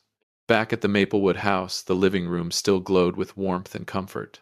Hazel sat calmly, sipping a cup of hot tea, while Edward slouched on the sofa, staring blankly into space. He tried to avoid his own conscience by pretending not to think at all. The large television mounted on the wall played the late-night news. Then suddenly the anchor's voice sharpened with urgency. A breaking story. The screen switched to live footage from the Westwood Community Center. Cameras swept across a massive crowd of people holding candles beneath the raging snowfall. Then the lens zoomed in on an elderly man slowly stepping out of a police cruiser. Edwards froze. His eyes widened in horror. Because the man on the screen was me. The chyron beneath my face read, Raymond Walker, founder of the Violet Foundation. Hazel's teacup slipped from her fingers and shattered across the hardwood floor. The woman who had called me a useless burden was now watching the 11 o'clock news, discover that the burden had secretly funded half the city for 3 decades. Shock quickly turned into terror. Edwards stared at the television, like he had seen a ghost rise from the grave.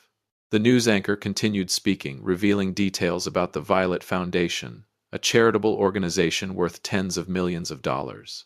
They talked about scholarships, shelters, food programs, medical aid, and countless community projects funded quietly over the years. Then came the final blow. The foundation's owner also possessed multiple properties across the city. And that owner was the old man they had thrown into a blizzard. Edward sprang from the couch in panic. He barely managed to throw on his coat before rushing out the front door like a madman. Snow and wind slammed into him as he ran through the streets. The storm now sounded less like weather and more like judgment. Meanwhile, at the Westwood Community Center, volunteers and residents escorted me into the brightly lit main hall. Officer Ramirez remained at my side like a shield. Reporters crowded near the entrance while cameras continued broadcasting live across the city. Then suddenly, the glass doors burst open. Edward stumbled inside, breathing hard, covered in snow from head to toe. His face was completely drained of color. The moment the crowd recognized him, whispers exploded throughout the hall. Cameras instantly turned toward the traitorous son. If you want to see the look on a son's face when he realizes his father is a millionaire, hit like and leave a comment saying justice if you're holding your breath for the ending. Edward stared at me with trembling lips. He took a hesitant step closer, and for the first time in years, all his arrogance had vanished. In its place was pure fear, pure desperation. He opened his mouth to call me Dad. He even reached toward me as though he wanted to grab my sleeve and beg for forgiveness in front of millions of viewers watching live from home. But I never said a word. I looked at my own son with eyes colder than the Cincinnati winter outside. Then I turned away. Without acknowledging him, I motioned for Ramirez to open the door leading to the executive office in the back hallway. Panic flashed across Edwards's face as he hurried after me. What he did not know was this. Behind that office door waited a truth far more devastating than money. A truth connected to his dead mother's legacy. And once he learned it, his entire world would collapse forever. The executive office door closed behind us, instantly shutting out the noise of the crowd and reporters outside. Silence filled the room. Only 3 people remained inside. Me, Edwards, and Officer Ramirez. Edwards stood frozen in the center of the office, breathing heavily. Snow melted from his hair and dripped down his pale face. His frightened eyes scanned the room until they suddenly stopped on the massive portrait hanging on the far wall, his mother. Violet stood smiling in the painting, dressed in a golden gown, radiant and elegant. The portrait had been taken on our 10th wedding anniversary, back when happiness still lived inside our home. Edwards stared at the painting. Then he looked at me. His knees nearly gave out beneath him. I slowly walked behind the large wooden desk. In that moment, I was no longer the broken old man hidden away in the corner of a living room. I stood tall, shoulders straight, my voice firm and commanding when I finally spoke. I never spent a single dollar of that inheritance on myself. The words hit him like a hammer. I explained everything. The money had always belonged to a massive trust created by Violet's family decades ago. Before she died, Violet devoted her life to helping struggling families throughout the city. When cancer took her from us, she passed that mission to me. And I made a promise to her grave. I would protect that legacy until my final breath. I looked directly into my son's eyes. Do you remember my old worn-out coat, Edwards? Do you remember Hazel complaining about grocery bills? Do you remember the attic room? My voice hardened. I lived like a poor man on purpose. I wanted my son to build his own life without relying on wealth. I wanted to know whether he would still honor his father when there was nothing to gain from me. And now I finally had my answer. Edwards collapsed into tears. He begged for forgiveness between broken sobs. He blamed Hazel. He claimed she pressured him into everything. He pleaded with me to remember that we were family and begged me to come home. But his words sounded hollow, weak, pathetic. I stared at the son I had sacrificed my life to raise, and the emotional punishment unfolding before me felt far crueler than any revenge money could buy. Go ahead, I told him coldly. Call your wife. I could already imagine Hazel losing her mind back at Maplewood. By now she was probably tearing apart my attic room, searching for hidden checks, account statements, or proof of fortune. The same woman who once treated me like an unwanted animal was now desperately wishing she had shown kindness to the old man she threw into the snow. Edwards pulled out his phone with trembling hands. But before he could dial her number, I stopped him. Slowly, I reached into my coat pocket and removed a thick brown envelope. I placed it carefully on the desk between us. The moment Edwards saw the official seal from our family attorney, terror flooded his face, because he understood immediately. This envelope was not about money. It was a final judgment, and whatever waited inside would decide the ultimate punishment for their betrayal. I slid the brown envelope across the desk toward Edwards. His hands shook violently as he broke the seal. Inside was the revised will my attorney had finalized 3 weeks earlier. Every legal document had already been signed, witnessed, and filed. Edwards read the pages line by line. The color drained from his face. Then came the panic. The Maplewood house no longer belonged to him. It now belonged to the Violet Foundation. I stared directly into my son's terrified eyes and delivered the final verdict with a voice colder than the storm outside. Hazel called me a burden, I said. So I decided to give that burden to 30 families who actually need it. The property would be converted into transitional housing for struggling parents and elderly residents abandoned by their own families. They have 60 days to leave. Edwards completely collapsed. He cried openly, begging me to reconsider. He said they had nowhere else to go, but the mercy inside me had frozen to death the moment they threw me into that blizzard. I was never a burden, I was the foundation, and they had destroyed the strongest foundation their lives would ever have. I turned away from my son and walked slowly toward Violet's portrait hanging beside the office window. I stared into her warm eyes, and for the first time in many years, peace settled over my heart. Because this had never been a story about money. It was a love story. A promise that began the night my wife died and lasted for 30 years afterward. And now at last, I had fulfilled that promise. I protected her legacy, and I taught our son a lesson he would carry for the rest of his life. Behind me, Edwards quietly stumbled out of the office. He would have to return home and face Hazel's panic, rage, and desperation on his own. For the first time in their lives, they would have to survive without the silent protection I had provided all these years. Justice had arrived. Cold, fair, and unforgiving.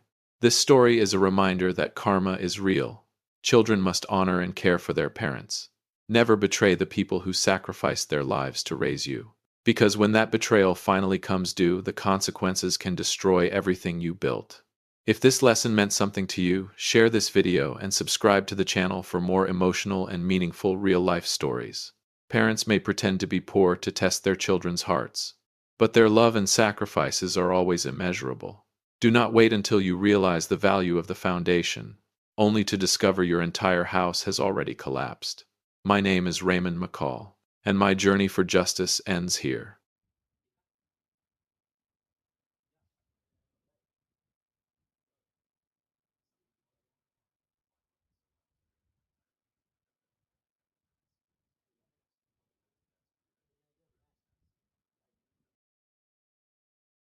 The soft music of the banquet hall still drifted through the air. The scent of expensive imported lilies lingered beneath the glow of crystal chandeliers worth tens of thousands of dollars. Every inch of the grand ballroom screamed luxury and perfection. Then everything froze. A horrifying silence swallowed the room of 200 guests. Every head slowly turned toward the decorative planter in the corner of the hall. My wife Catherine was lying on the floor. The elegant champagne-colored dress she had spent months choosing was now smeared with thick black mud. The hem was torn apart. Blood trickled down from her scraped knees. Her face had gone pale from shock and humiliation. She was not crying out loud. The shame was too overwhelming for tears. Standing beside her with folded arms was Madison, my new daughter-in-law. A smug little smile curled across her lips. Her expensive high heels stood inches away from the muddy mess. Her pure white wedding gown remained spotless. The contrast was cruel, deliberate. She looked down at Catherine with absolute contempt. But the thing that truly shattered my heart was not Madison's cruelty. It was my son's reaction. Trevor walked over. He did not kneel to help the woman who carried him for 9 months and sacrificed her entire life for him. Instead, he wrapped an arm around Madison's waist. He leaned close and whispered something into her ear. Then the two of them laughed. Their quiet laughter echoed through the silent ballroom like knives scraping against glass. Welcome back to Dad's Real-Life Revenge. Grab a drink, grab some snacks, sit back, and remember this. The people in these stories always had the chance to do the right thing. They simply chose not to. Make sure to subscribe and comment the name of the city you are watching from so I can see just how far this story has reached. I stood 5 steps away from them. My entire body trembled with a rage I had never felt before. I stared at the wedding ring on my son's hand. Then I looked at the mud covering my wife. That contrast felt like a slap across my face as a husband and as a father. I had spent my entire life earning millions of dollars to give my family the best possible life. But today my own money had funded a wedding where my wife was treated like worthless trash. The character of the two people standing there disgusted me more than words could describe. I took a slow, deep breath. The cold calmness returned. I slowly pulled my phone from the inside pocket of my suit jacket and called my private attorney. He answered after the second ring. I looked directly into my son's eyes and spoke into the phone. Cancel everything. This wedding is over. Then, I slipped the phone back into my pocket. There would be no mercy anymore.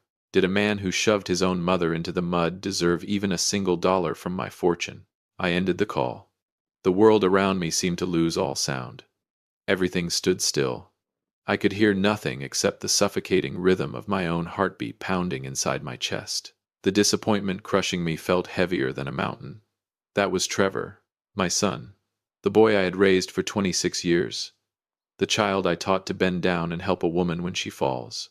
And now he was bending down only to whisper into the ear of the woman who had just shoved his mother into the mud. I stared at him. Trevor still had one arm wrapped around Madison's waist.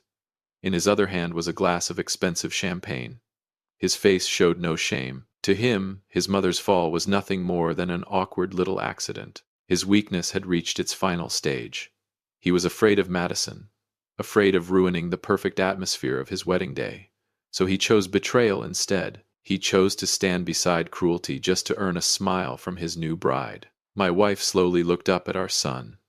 There was no anger in her eyes, only unbearable pain. It was the look of a mother realizing that the child she loved more than life itself had just driven a knife straight through her dignity. She gave the faintest shake of her head. The first tear rolled down her cheek, mixing with the black mud staining her face. She tried to stand on her own, but her legs trembled too violently to hold her up. Whispers began spreading across the ballroom. Quiet murmurs buzzed through the crowd like a swarm of insects. The luxury of the five-star venue suddenly felt suffocating and fake. At the center of the stage stood the massive 7-tier wedding cake. It no longer looked beautiful. It looked like a monument to meaningless vanity. Madison lifted her chin slightly and adjusted her veil. Not a trace of guilt crossed her face. As the bride, she believed she had the right to rule over everyone today. She believed I would stay silent to protect the family's image. She was wrong. I walked toward my wife. Every step felt heavy but certain. I did not look at Trevor. I did not even glance at Madison. From this moment on, they were strangers to me. I lowered myself onto one knee in the dirt. I did not care that the mud stained my expensive dress pants. Gently, I lifted Catherine's trembling arm and helped her back to her feet with all the care and respect a husband should give his wife. Only then did Trevor finally take a step forward. For the first time, confusion flickered across his face. He opened his mouth as if he wanted to say something to ease the tension. He still believed this was just a small misunderstanding that could be smoothed over with a few empty words. I shut him down with a single icy stare. If a man cannot protect his own mother, does he deserve to inherit the fortune she sacrificed her youth to help build? Then I turned and walked straight toward the center stage, where the microphone waited beneath the lights. An earthquake was about to explode in the middle of that wedding. I stepped onto the stage. The sharp sound of my leather shoes striking the wooden floor echoed through the ballroom. The massive hall suddenly fell silent. 200 guests turned their full attention toward me. I pulled the microphone from its stand. A piercing screech burst from the speakers before cutting out completely. Then came silence again, heavy, suffocating, the kind of silence people make when they know an explosion is coming. I stood tall beneath the stage lights, shining against my tailored suit. But my mind was focused on only one person, my wife. She was still standing near the corner of the room, quietly wiping mud from her trembling hands with a handkerchief. I turned toward Trevor and Madison. Madison's face had started to change color. She finally realized my calmness was not surrender. It was preparation. Preparation for punishment. Trevor, meanwhile, had instinctively moved behind his wife like a frightened child. He knew exactly what kind of man his father was. I raised the microphone. When I spoke, my voice carried through the ballroom with terrifying clarity. Calm, cold, sharp enough to cut through steel. I apologize for interrupting everyone's celebration tonight, but I believe a marriage built on humiliation and cruelty does not deserve anyone's blessing. I paused for one long second. My wife and I are leaving now. I will not stand beside evil. Not today. Not ever. The ballroom erupted into chaos. Gasps spread across the crowd. Chairs scraped violently against the marble floor. Madison's parents jumped to their feet from the head table and started toward the stage. One look from me stopped them cold. I would not allow anyone to interrupt me. Then I released the microphone. It crashed onto the wooden stage with a deafening bang that echoed across the entire hall. I stepped down from the stage and walked directly toward Catherine. I took her freezing hand into mine. Then I pulled the silk handkerchief from my suit pocket and gently wiped the remaining mud from her skin. I wrapped my arm around her shaking shoulders. Do not be afraid. I am here. Then I led her toward the grand entrance. We walked between rows of silent guests. Not one person dared step forward. Not one person dared speak. Behind us, Trevor suddenly ran after us. "Dad, wait. You cannot do this. This is my wedding day." His panicked voice echoed behind me. I never turned around. I shoved open the massive oak double doors of the ballroom. My chest rose and fell beneath the weight of the decision I had just made. Together, Catherine and I stepped out into the freezing night air. The lavish $100,000 wedding behind us already looked like a ruined battlefield left behind in the dark. But Trevor and Madison had no idea yet. We were not driving home. The car tore through the darkness. Streetlights flashed across the windows, casting broken streaks of light over Catherine's face. She still had not spoken a single word. Her thin hands remained tightly clasped together in her lap. I drove with one hand while holding hers with the other. A bitter ache swelled inside my chest. What happened tonight was not some sudden outburst. It was the final explosion, after 18 months of silent suffering. 18 months. That was how long Madison had been part of our lives as Trevor's fiancée. And for 18 long months, Catherine had endured one calculated humiliation after another from the woman who was about to become her daughter-in-law. I remembered the very first family dinner. Catherine had spent hours in the kitchen preparing her traditional beef stew to welcome Madison into the family. But the moment the dish was placed on the table, Madison pushed the plate away in disgust. "Too much cholesterol, too cheap." That was what she said. Catherine only forced a weak smile to keep the peace. She swallowed the humiliation for the sake of our son's happiness. But Madison's behavior only became worse. At every family gathering, large or small, she found new ways to isolate Catherine. She deliberately seated her at hidden tables far from the center of the room. The reason was painfully obvious. She did not want Catherine appearing in the glamorous photos she posted online. To Madison, my simple and kind-hearted wife was an embarrassment, a stain on the upper-class image she was desperately trying to build. The thousands of dollars she constantly asked me for designer dresses and luxury shopping stood in disgusting contrast to the way she treated the woman who gave birth to her future husband. Then tonight I finally learned the full truth behind the incident before the push. Before the reception started, Catherine had accidentally brushed against Madison's gown in the dressing room and left a small stain near the hem. Madison exploded. She called my wife a low-class countrywoman who ruined everything she touched. In front of all the bridesmaids, she planted her hands on her hips and demanded an apology immediately. Catherine was too stunned by the disrespect to respond. And when she quietly refused to bow her head, Madison never forgot it. She waited. Waited until the ballroom was full. Waited until every guest was watching. Then she shoved my wife into the mud like it was some twisted public execution. Madison believed she was the predator. She believed my wife was weak prey. What she forgot was this. She had stepped into my forest. I pressed harder on the gas pedal. A few minutes later, the car pulled to a stop in front of a towering office building in the center of the city. It was late into the night, yet the lights inside my law firm's office were still glowing. Madison believed she had only ruined a wedding dress tonight. What she did not know was that the next 3 phone calls I was about to make would destroy the entire luxury life she had only just begun to touch. I led Catherine into the private lounge inside my law office. I poured her a cup of warm tea and gently placed it into her trembling hands. "Get some rest, sweetheart. I will handle everything." Then I stepped into the office next door. The dim desk lamp cast a cold glow across my face. The entire room felt wrapped in steel and silence. It was time to use my most powerful weapon, financial warfare. I lowered myself into the leather chair and glanced at my watch. It was already late into the night, but time no longer mattered to me. I opened my contacts list. 3 phone calls. That was all it would take to completely collapse the world Trevor and Madison had built while laughing at my wife in the mud. If you were in my position, what would you do if someone humiliated your wife like that? Comment number 1 if you would keep supporting the person who shoved her. Comment number 2 if there is no forgiveness and you would cut them off completely. As for me, I chose to be the husband my wife deserved. I made the first call. The person on the other end was the luxury real estate agent handling Trevor and Madison's penthouse purchase. My $60,000 deposit for their new home was sitting in escrow. Cancel the transaction immediately. Transfer every dollar back into my account. The agent sounded confused, but I gave him no chance to ask questions. I hung up, then I made the second call.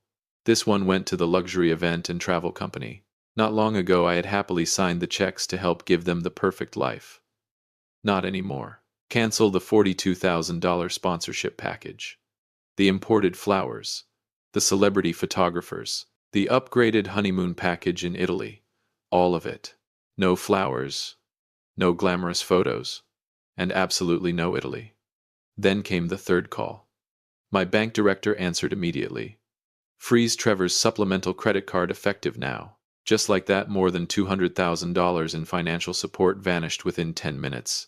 Their luxury lifestyle evaporated into the dead silence after each disconnected call. I slowly placed the phone back onto my desk. Not a single ounce of hesitation touched my heart.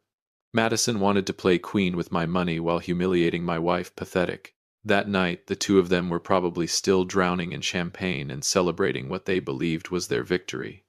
They still thought they were royalty standing above everyone else. But by morning, reality would come knocking at their door. What I did not expect was how quickly the punishment would arrive. Just before dawn, my phone suddenly exploded with violent ringing. Trevor. His name flashed across the screen over and over again, alongside frantic banking alerts flooding his phone. The true thunderstorm of that terrifying Monday morning had begun. The phone rang violently. Its shrill sound shattered the silence of Monday morning. The clock had just struck 7. I glanced at the screen. Trevor. His name flashed over and over again. I did not answer immediately. Instead, I calmly took another sip of bitter coffee and let the phone ring through a third round before finally pressing accept. Trevor's voice exploded through the speaker. It was trembling, panicked, barely holding together. Dad, please tell me there has been some huge misunderstanding. The real estate agency just called and said you withdrew the penthouse deposit. The hotel says my credit card has been frozen too. Madison is losing her mind right now. Please, Dad, just turn the card back on. I leaned back slowly in my leather chair. My voice remained completely calm. There is no misunderstanding. I canceled everything myself. Trevor froze for a second before stumbling over his words. Why would you do this? It was just a small accident. Madison was overwhelmed from wedding stress and lost control for 1 second. Mom is not even seriously hurt. Why would you destroy my future over something so small? The weakness in his voice turned my blood cold. I tightened my grip around the coffee cup.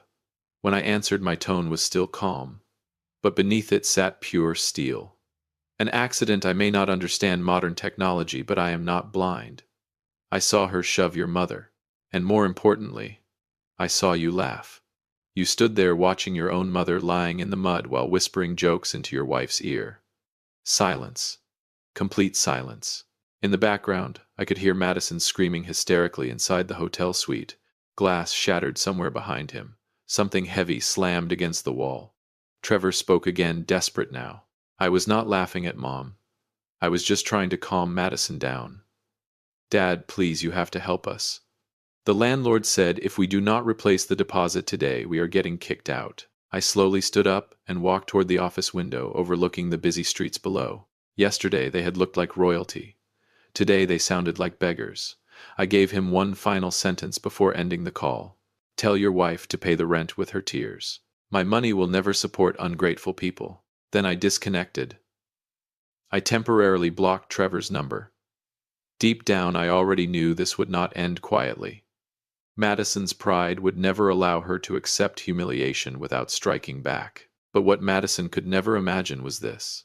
Just as she prepared to make her next move against me, a third force had already entered the game behind the scenes, and it was leading her straight into a trap with no escape. After I blocked Trevor's number, their panic quickly transformed into rage. My phone finally fell silent, but Catherine's phone began vibrating non-stop beside her. Message after message flooded in from Madison. I picked up my wife's phone and read them myself. Not a single message contained genuine remorse. Every word was shameless blame directed at the victim. Madison claimed she never meant to hurt anyone. She insisted Catherine simply lost her balance and fell on her own. One message actually read, "Are you really going to ruin your son's future over something this small?" I let out a cold laugh. Shoving a woman approaching 60 years old into a pit of mud in front of 200 guests was now considered something small. When none of the messages received a reply, Madison completely lost control. She used another number to call me directly. The second I answered, her shrill screaming exploded through the speaker. You do not have the right to do this to us. The wedding already happened. I am Trevor's legal wife now. We are family. You owe us that apartment and the money. That is my right. I listened quietly while she screamed like a spoiled child having a tantrum. The fake elegance she displayed yesterday had completely disappeared. When she finally stopped shouting, I answered with icy calmness. You were never family to me. To me, you are nothing more than a rude stranger with no class. Then I hung up. Only moments later, Paul called. Madison's father, a man who worshipped status, money, and appearances more than morality itself. He spoke to me in the same arrogant tone he always used. Raymond, this is just young people making mistakes. My daughter has a bit of a temper, that is all. You are blowing this out of proportion and embarrassing both families in front of friends and relatives. People will laugh at all of us. I tightened my grip around the phone. Then I cut straight through his excuses. Paul, if you taught your daughter how to shove people into the mud, then perhaps you should also teach her how to crawl back out of financial ruin by herself. My family does not accept daughters-in-law who humiliate their own mother-in-law. Goodbye. I ended the call and blocked both him and his wife immediately. Their shamelessness had finally reached the limit of my patience. They believed family pressure and public appearances could force me into submission. They were wrong, because the real punishment waiting for Madison was not the money I had taken away. It was something far worse. The very weapon she loved most in the world. Social media. Somewhere online, a 15-second video had just been uploaded, and at that very moment it was beginning to destroy Madison's reputation in a way that could never be repaired. The very weapon Madison used to flaunt her glamorous lifestyle had now turned against her. One of Trevor's cousins had recorded the entire wedding disaster, and somehow they had captured the perfect angle. The video clearly showed Madison smirking before shoving Catherine straight into the mud. It also captured Trevor's disgusting little laugh as his mother lay on the ground. The clip was uploaded to TikTok with the hashtag #EvilBride. The power of social media was terrifying. By the next morning, the video had already passed 400,000 views. Every hour, the numbers climbed higher. Thousands of furious comments flooded the internet. Online users dug through social media accounts and quickly uncovered Madison's identity. Humiliation crashed down onto the newly married couple like a tidal wave. Friends unfollowed her overnight. Luxury party invitations disappeared instantly. Even the fashion company where Madison worked announced her suspension because of the ethical scandal surrounding the viral video. The internet had tied her to the public whipping post. But reality punished them even harder. Without my $60,000 deposit, the real estate agency immediately canceled the penthouse agreement. Trevor and Madison were ordered to vacate the property at once, so it could be given to another client. On that freezing Monday afternoon, the two arrogant newlyweds were forced to pack their own suitcases by hand. The luxury vanished overnight. Tow trucks arrived and repossessed the expensive car after the credit cards stopped working. And suddenly, they had nowhere left to go. Even Paul, despite his pride and wealth, refused to financially support his daughter. His company was already facing backlash from the scandal, and he feared further damage to his reputation. So Madison had no choice. She dragged her suitcases back to her parents' old house and moved into the cramped, messy bedroom she had not slept in since her teenage years. The woman who once acted like royalty now cried through cheap family dinners beneath a leaking ceiling fan. No more romantic nights at five-star restaurants. Only endless arguments about who would pay the electric bill. I sat quietly in my study reading the damage reports my lawyers continued sending me. And deep inside I felt something close to satisfaction. Justice had finally arrived. People who humiliate others with arrogance and money should one day experience what it feels like to lose everything themselves. And the moment the money disappeared, the cracks in their so-called perfect love story finally began to show. Madison started blaming Trevor for being weak and incompetent. Trevor, meanwhile, sank deeper into desperation with every passing day. Then one stormy night, drowning in anger and humiliation, my son made a reckless decision that would change everything once again. Less than a year after that disastrous wedding, their marriage collapsed completely. The ending was inevitable. A relationship built on greed and selfishness could never survive once the money disappeared. The moment the luxury vanished, their so-called love vanished with it. One violent, stormy night, frantic knocking suddenly echoed through my house. I opened the front door. A soaked figure stood trembling beneath the porch light. It was Trevor. For a moment I almost did not recognize my own son. The polished, confident groom from that wedding day was gone. Standing before me now was a broken man. His beard was overgrown, his clothes were wrinkled and drenched with rainwater. Deep, dark circles hollowed out his eyes, and bloodshot veins stretched across them from sleepless nights and emotional collapse. Madison had officially filed for divorce. She had found someone better, a newly rich businessman willing to buy her designer bags and fund her luxury lifestyle. The second, Trevor, stopped being useful. She abandoned him without hesitation. Trevor dropped to his knees in front of me and Catherine. He broke down completely. His tears mixed with rainwater as they streamed down his face.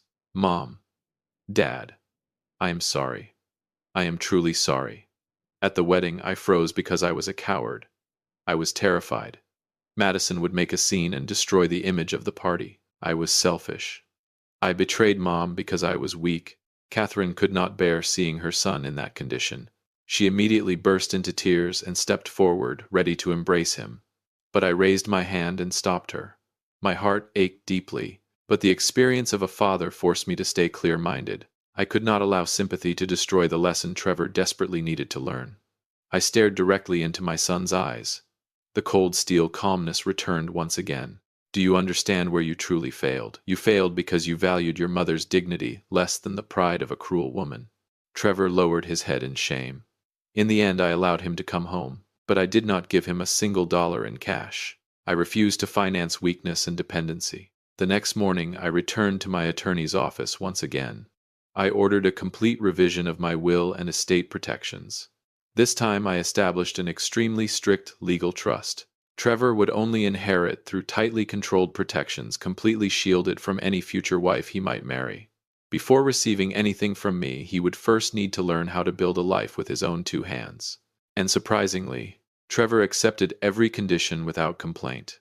He moved back into his old bedroom and took a hard labor job to start rebuilding his life from nothing. For a little while, the storm finally seemed over. Peace slowly returned to our family. But just as we began believing life had settled down again, everything changed the very next morning. An anonymous letter appeared at our front door, and inside that envelope waited a horrifying secret about Madison that none of us had ever imagined. That anonymous letter turned out to contain audit evidence from Madison's former company. She was not just cruel. She had also been involved in embezzling company funds before she was fired. Her endless greed finally dragged her straight into the legal system. The suspended 2-year sentence became the perfect ending for a woman who once believed manipulation and arrogance could place her above everyone else. The truth came out, and every debt from the past was finally paid in full. Time moved on. Warm sunlight once again filled our home. The living room no longer carried the artificial scent of imported lilies. Instead, the house smelled of Catherine's fresh-baked pastries drifting from the kitchen. My oldest daughter, Jennifer, was expecting her first child. For the first time in a long while, our family felt truly peaceful again. Catherine often sat beside the window with a gentle smile on her face, quietly knitting a small blanket for our future grandchild. The mud and humiliation from that wedding night had finally been washed away by something far more powerful: real happiness. Meanwhile, Trevor worked quietly at a small office across town. He rode a motorcycle to work every day and earned only a modest salary. He paid for every meal himself. There were no more unlimited credit cards from his father. But something inside him had changed. The weakness was gone from his face. For the first time in years, he was learning the true meaning of self-respect. Sometimes allowing your children to fall into the mud of reality is the only way they learn how to stand back up with dignity. From a distance, I watched my family rebuild itself, piece by piece. And after everything we endured, I finally understood something important. The true value of a man is not measured by how much money he earns. It is measured by what he is willing to use that money to protect. The generosity of a husband and father is never the problem. The real danger begins when we use our wealth to support cruelty, arrogance, and ingratitude. Protecting the dignity of the people you love must always come first, no matter the cost.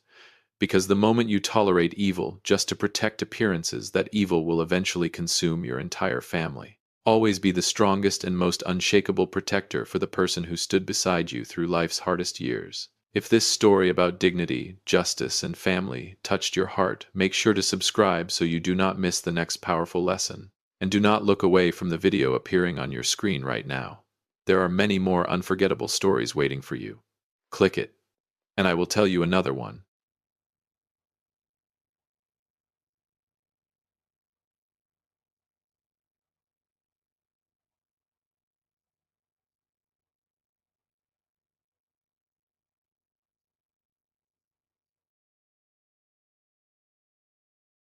The air turned thick, heavy with the smell of money, when Oriana placed a sheet of paper on the table.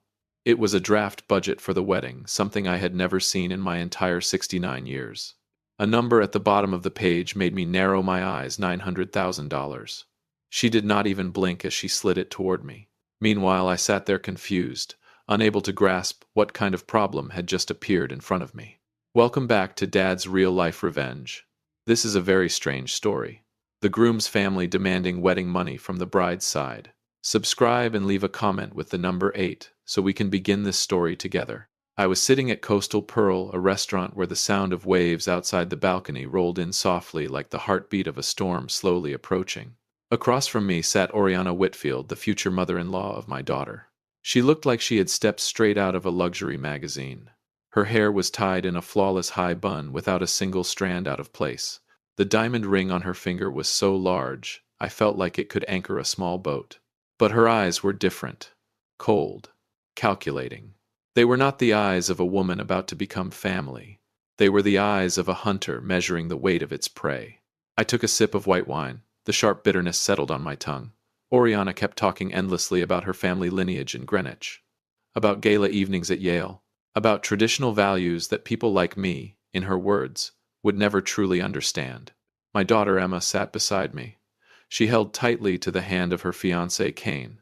Kane looked uneasy. He avoided looking at his mother. Instead, he stared down at his plate, as if searching for a way out. I looked at Emma. My daughter had always been a simple child. She never needed any of this. But Oriana did. She needed a stage where she could display her borrowed glamour. You see, in my line of business, you learn to read people by the way they treat the waiters. Oriana snapped at a young server simply because the wine was not cold enough. She used luxury like a weapon to crush the people around her. She glanced at my suit with quiet disdain. Emma lightly touched my leg under the table. At that moment, my phone vibrated once inside my pocket, a short reminder of a message. I looked at my daughter and noticed something different in her eyes. I knew Emma wanted a simple wedding dream with the man she loved. She had always been that kind of person. But the moment that draft appeared on the table, I knew it was a financial black hole waiting to swallow them whole. I smiled. The calm smile of a father who had lived through enough storms to recognize when another one was about to arrive. I looked straight into Oriana's deep blue eyes. Behind the expensive foundation on her face, I saw something chillingly empty. This story is not just about an extravagant wedding. It is about a battle for survival between sincerity and bottomless greed. Everything was only beginning, and I promise you the ending will make it impossible for you to look away from the screen. Oriana took a sip of sparkling water with a kind of aristocratic elegance that felt almost theatrical. She pushed the budget paper toward me. Her fingers carried the heavy scent of perfume and a pride she did not even try to hide. The number $900,000 was still sitting there. Was it a plan for a joyful day or a crushing financial burden for a young couple just starting their lives? The Whitfield family has its own standards, Silas, she began in a low but commanding voice. We come from Greenwich. We studied at Yale. We do not host cheap outdoor parties with barbecue and beer. This wedding represents the face of our family. I stayed silent. I let her talk. In business, the person who talks the most is usually the one who knows the least or the one trying to hide something. I watched Kane. The young man kept his head lowered. He would not look me in the eyes the way he had before. Something was not right. A groom should look happy, not like someone who is afraid of something. Oriana continued digging into the differences in social class. She talked about elite friends who would fly in from London and Paris. She talked about Kane marrying into a lower class. Unbelievable. She used that phrase so casually as if my daughter were some discounted item her son was generously choosing to take home. So according to Whitfield tradition, the bride's family will cover most of the expenses. In other words, if my daughter wanted to match her son, she needed to make up the difference. Oriana tapped her finger lightly on the number $630,000. That was 70% of the total budget. She looked at me, as if she were granting a privilege. "I know you have a small construction company. I hope you have saved enough for Emma's big day. Do not let the girl embarrass herself in front of our friends." It was the tone of someone hollow inside. Truly wealthy and truly refined people at least understand the most basic manners. To me it felt like an insult. At home my daughter was treated like a treasure. Here she was being spoken of like a discounted product. I saw Emma gripping the edge of the tablecloth so tightly that her fingertips turned pale. That only fueled my anger even more. But it was still too early for me to understand the full picture. I looked again at the ring on Oriana's finger. It glittered under the restaurant lights, but to someone who had worked with all kinds of materials, something about it felt wrong. It was too perfect, too flashy, just like the woman wearing it. A display meant to hide something rotten underneath. She thought I was just a poor father worried about paying the bill. She thought she could scare a man who built his entire career from nothing by flashing the name Greenwich. Kane tried to raise his head, as if he wanted to say something, but one sharp glare from Oriana shut him down immediately. I felt a wave of sadness for him. A man who was supposed to become the pillar of his own family, yet he could not even stand up for himself in this moment. Maybe it all came from the manipulation of his mother. If my guess was right, she was using her own son like a puppet on a stage. She was turning this wedding into a business deal. I took a sip of cold water. The chill ran down my spine. I was about to speak when I felt another vibration from my pocket. Not a single short buzz like before. This time it came 3 times in a row. Another signal from Emma. My daughter looked at me with eyes that were trying to tell me something. Because the previous signal I had not even checked yet, I had been too busy listening to Oriana's endless monologue. I lowered my head and pulled out my phone. A series of messages appeared, all carrying the same words. I read the line over and over again. "Dad, he is not the groom. She is the groom." I looked up. Oriana was of Uwat still talking endlessly about a rare type of orchid that needed to be imported from the Netherlands. She looked flawless. But my daughter's words began echoing in my mind like an alarm bell. She is the groom. What did that mean? Kane was just a pawn. A tool she was using to enter my family. Her real target was not the wedding. It was my wallet. I took a slow, deep breath. The calm of a seasoned businessman returned to me. I glanced at Kane. The young man still kept his head down, his hands tightly clasped together. Now I understood his uneasiness. It was not anxiety about the wedding. It was the guilt of someone participating in a deception against the person he loved. Oriana seemed to notice my unusual silence. She tilted her head, a gesture of artificial concern. "Mr. Silas, you seem deep in thought. I understand that $630,000 is not a small number for a construction man. But think about Emma's future. The girl deserves the very best." I smiled. It was the same smile I used during the most intense negotiations. "Thank you for sharing the Whitfield family traditions," I said, my voice calm and steady. "It has been very enlightening." She did not just want money for a wedding. She wanted control. She wanted to drain the people she considered beneath her. I realized Emma's foot was still touching mine under the table. I placed my hand over hers on the table. I wanted my daughter to know I had received the message, and I would not let anyone hurt her. Oriana raised an eyebrow. "So we are agreed then. I need a deposit of $200,000 for the event planner tomorrow morning. They do not hold reservations long for strangers." She was rushing. A classic sign of a con artist when they sense their prey starting to hesitate. They push you into urgency so you do not have time to think. They want you to sign the check before you notice the cracks in their perfect mask. "Let me think about it," I replied. "I need to review the cash flow from my current projects. $1 million wedding deserves careful preparation, does it not?" Oriana's eyes flashed with a hint of irritation. She was not used to being delayed, but she quickly recovered her polite expression. "Of course. I will wait for your call tonight. Do not disappoint us." We stood up. Lunch ended with an awkward silence hanging in the air. When we stepped outside the restaurant, the sea breeze felt cold against my skin. I watched Oriana and Kane walk toward the luxury car waiting for them. I knew the battle had only just begun. Emma grabbed my arm as we walked toward the parking lot. "Dad, I am sorry," she whispered. I pulled my daughter into a tight embrace.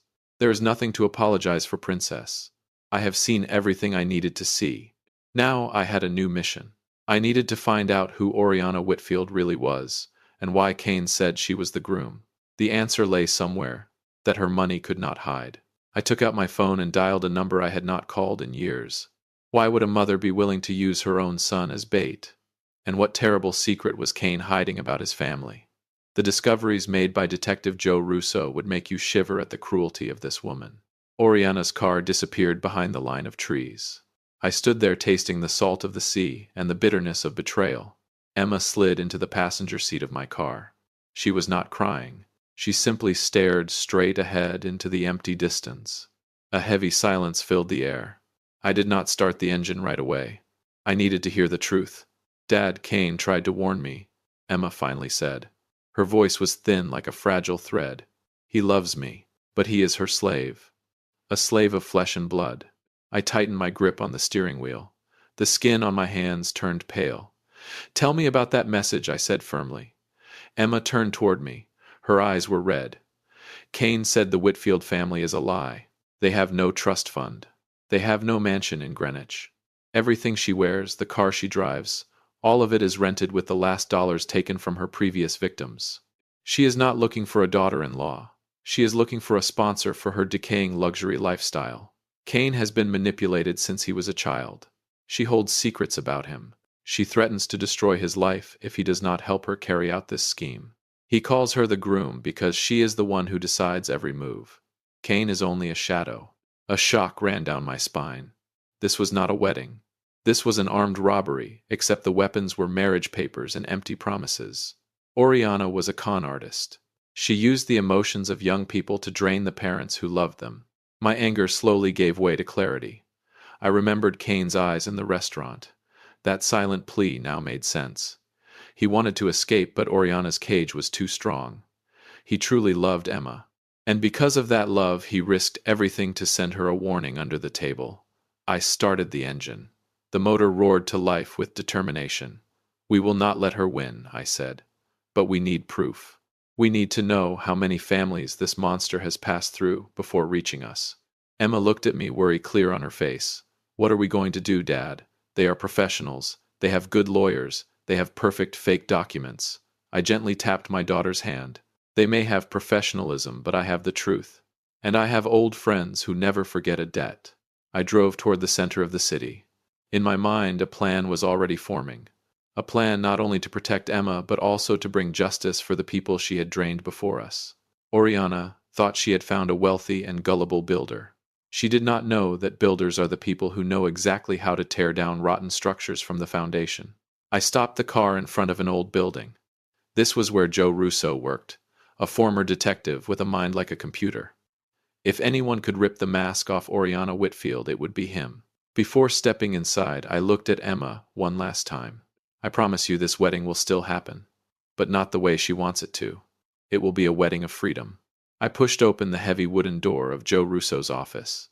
The familiar smell of old tobacco and worn leather hit my nose. Joe sat behind a desk buried under piles of files. He did not look up. He simply tapped a pencil against the desk in a steady rhythm.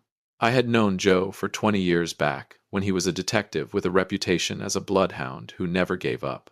Silas, Joe said, his voice rough like sand in his throat. You never come to see me unless someone is about to face serious trouble. I sat down across from him and placed Oriana's budget sheet on the desk. I need you to look into this woman, Oriana Whitfield. Joe picked up the paper, glanced at the number $900,000, and smirked. An expensive price for a wedding, but a cheap price to buy your freedom if you find out early enough. He turned to an old computer and began typing rapidly. The room fell silent, except for the steady spin of the ceiling fan and the pounding of my heart in my chest. I watched Joe's face closely. The wrinkles on his forehead tightened. His eyes narrowed behind thick glasses. A few minutes passed before a dry beep sounded. Joe rotated the screen toward me. Take a look, Silas. Whitfield is not her real name. An old identification photo appeared on the screen. The same face, but younger and sharper. Oriana Marie Lorella. That was her real name. Joe began reading through the information. She is not from Greenwich. She was born into a poor family on the outskirts of Ohio. No Yale. No aristocratic tradition. Just a long list of civil lawsuits and restraining orders. She is a performer, Joe said. Her specialty is marriage fraud. She targets wealthy fathers, men who love their daughters so much that they become blind. She uses her son as bait to gain access. Once the wedding deposits are transferred into shell accounts, she and the boy disappear without a trace. I felt my blood begin to boil. The humiliation at Coastal Pearl suddenly had its answer. She dared to use Emma's love as part of a filthy scam. She dared to mock my work, while she herself did not have a single honest dollar to her name. But there is something strange here, Joe suddenly said. He pointed at a red line on the screen. In the two most recent cases, her son Cain tried to contact the police. But she always escaped because of strict confidentiality agreements. She holds something over Cain. Something powerful enough to keep him obedient even while he hates her for it. Now I understood the desperation in Cain's eyes. He was not an accomplice. He was another prisoner trapped inside his mother's scheme. Joe pulled out a yellow folder from the bottom drawer. This is the case from Charlotte 3 years ago. A construction contractor family lost $2 million. The father collapsed and died of a stroke shortly after the scam was revealed. Oriana does not just steal money. She takes lives and destroys reputations. My hand tightened into a fist. I was not the contractor from Charlotte. I was Silas. And I was not going to let this story end the way she wanted. Joe looked at me, a sharp light flashing in his eyes. So, what is your plan? I stared at Oriana's photograph on the screen. A plan was forming. One that required the same level of ruthlessness she had shown my family. We will let her believe she is winning, I said quietly. We will let her reach for that $1 million. But that moment will be the end of Oriana Marie Lorella's career. Joe nodded. A rare smile appeared on his weathered face. I like the way you think, Silas. Let me contact a few old friends at the FBI. We will need more than just these old files. When I stepped out of Joe's office, darkness had already covered the city. Streetlights cast long shadows across the sidewalk. I knew Oriana was probably sitting in her rented luxury apartment, sipping wine and dreaming about my money. What she did not know was that Detective Joe Russo had just opened a Pandora's box she would never want to see. But there was one detail Joe had discovered in those files that made me stop beside my car. There was a victim whose name never appeared in the official records. Someone who vanished after confronting Oriana. Who was that person? And why did Cain look terrified whenever he mentioned that name to Emma? The truth behind Oriana's crimes was deeper than we had imagined. Joe Russo flipped another page in the file. The soft rustle of paper in the quiet office sounded like fingernails scraping across wood. He slid another photograph toward me. This time it was not an identification photo. It was a candid shot taken inside a courthouse in Atlanta. Oriana stood there smiling, a victorious smile beside an older man who looked completely shattered. Look closely, Silas, Joe said. This is her script. Charlotte, Atlanta, Naples. Every city is a different name. Every family is left in ruins. She never uses a gun. She uses marriage licenses. She convinces the victims to sign the checks willingly because they want to save face. They would rather lose the money than let the world know they were fools who got played. I stared at the list of victims. Construction families, self-made business owners. All of them looked like me. People who worked hard and loved their daughters too much. Oriana was not just a thief. She was a parasite. She drained financial resources and left behind emotional corpses. A chill crawled down my spine when I reached the notes about the case in Naples. One father took his own life after discovering the entire payroll fund of his company had been drained under the pretense of a wedding deposit in Italy. Oriana disappeared immediately afterward with $800,000 in cash. Not a trace. Not a goodbye. The cruelty went far beyond anything I had imagined. To her, destroying a human life was nothing more than another number on a balance sheet. I thought about Emma. If we had not realized the truth in time, my daughter would have been the next victim. She would have carried the pain of betrayal from the man she planned to marry. But what about Cain? I asked, my eyes still fixed on the file. Why does he stay with her? Joe sighed, as a thin ribbon of smoke drifted into the air. That is the darkest part. Oriana is not just his mother. She is the keeper of his secret. There was an accident 10 years ago. A hit and run. Oriana stepped forward and took the blame for Cain, but in reality she used it to put a permanent noose around his neck. Every time Cain tries to leave, she threatens to reopen the case. She turned a mother's protection into a lifelong slave contract. That is why Cain sent that message. He is trying to save Emma. I stood up and walked to the window, looking down at the street below. Neon lights flickered like watchful eyes in the darkness. I did not just feel anger. I felt a cold determination forming inside me. Oriana Whitfield, or Oriana Marie Lorella. This time she had chosen the wrong man to target. She thought I was an aging contractor who could be fooled by fancy words and high society names. She did not know that I had built the strongest foundations out of rubble. And I also knew how to bring down a rotten structure from the inside. Joe, I said, without turning around, I need a list of every surviving victim. We are not fighting this alone. We are bringing all her ghosts back at once. Joe nodded and reached for the phone. I knew the game had changed. Oriana was probably already planning the next dinner where she would demand the money transfer. She had no idea that dinner would be the last one she enjoyed in freedom. But just as I was about to leave, Joe called out, "Silas, there is one more thing. I just found the name of the victim who disappeared in Naples. You are not going to believe it. That person had a connection to Cain closer than anyone else. A truth that could completely change the way we see that young man. Was Cain truly an accomplice? Or was he the final card that could turn the entire game around?" I arranged to meet Cain in an empty parking lot near the harbor. The sea wind blew hard. The sound of metal chains striking the masts echoed like the shackles of a ghost ship. Cain stepped out from the shadows. He wore a black coat, the collar pulled high to hide his pale face. When he saw me, he froze. His eyes held fear mixed with a strange sense of relief. "I knew you would call, Cain," said his voice trembling. "Did you read Emma's message?" I walked closer and looked straight into his eyes. The eyes of someone trapped with no escape. "I read it," I replied. "And I also read the file about your mother. Or should I say Oriana Lorella?" Cain stepped back and leaned against the hood of a car. His whole body seemed to collapse like a house without a foundation. "I am sorry, Silas. I truly love Emma. But she is a devil. She never lets me escape. She uses that accident from years ago to force me to perform this act with her again and again." I placed my hand on his shoulder. The steady weight of a builder's hand helped him stand upright again. "Listen to me, Cain. You have two choices. One is to remain her puppet and watch Emma's life get destroyed. The other is to help me end this nightmare. You will not go to prison for the things she forced you to do. I have Joe Russo. I have evidence she does not know exists." I pulled a tiny recording device from my pocket. It was thin enough to hide beneath a shirt collar. "I need you to wear this," I said. "I need you to make her admit the $200,000 deposit.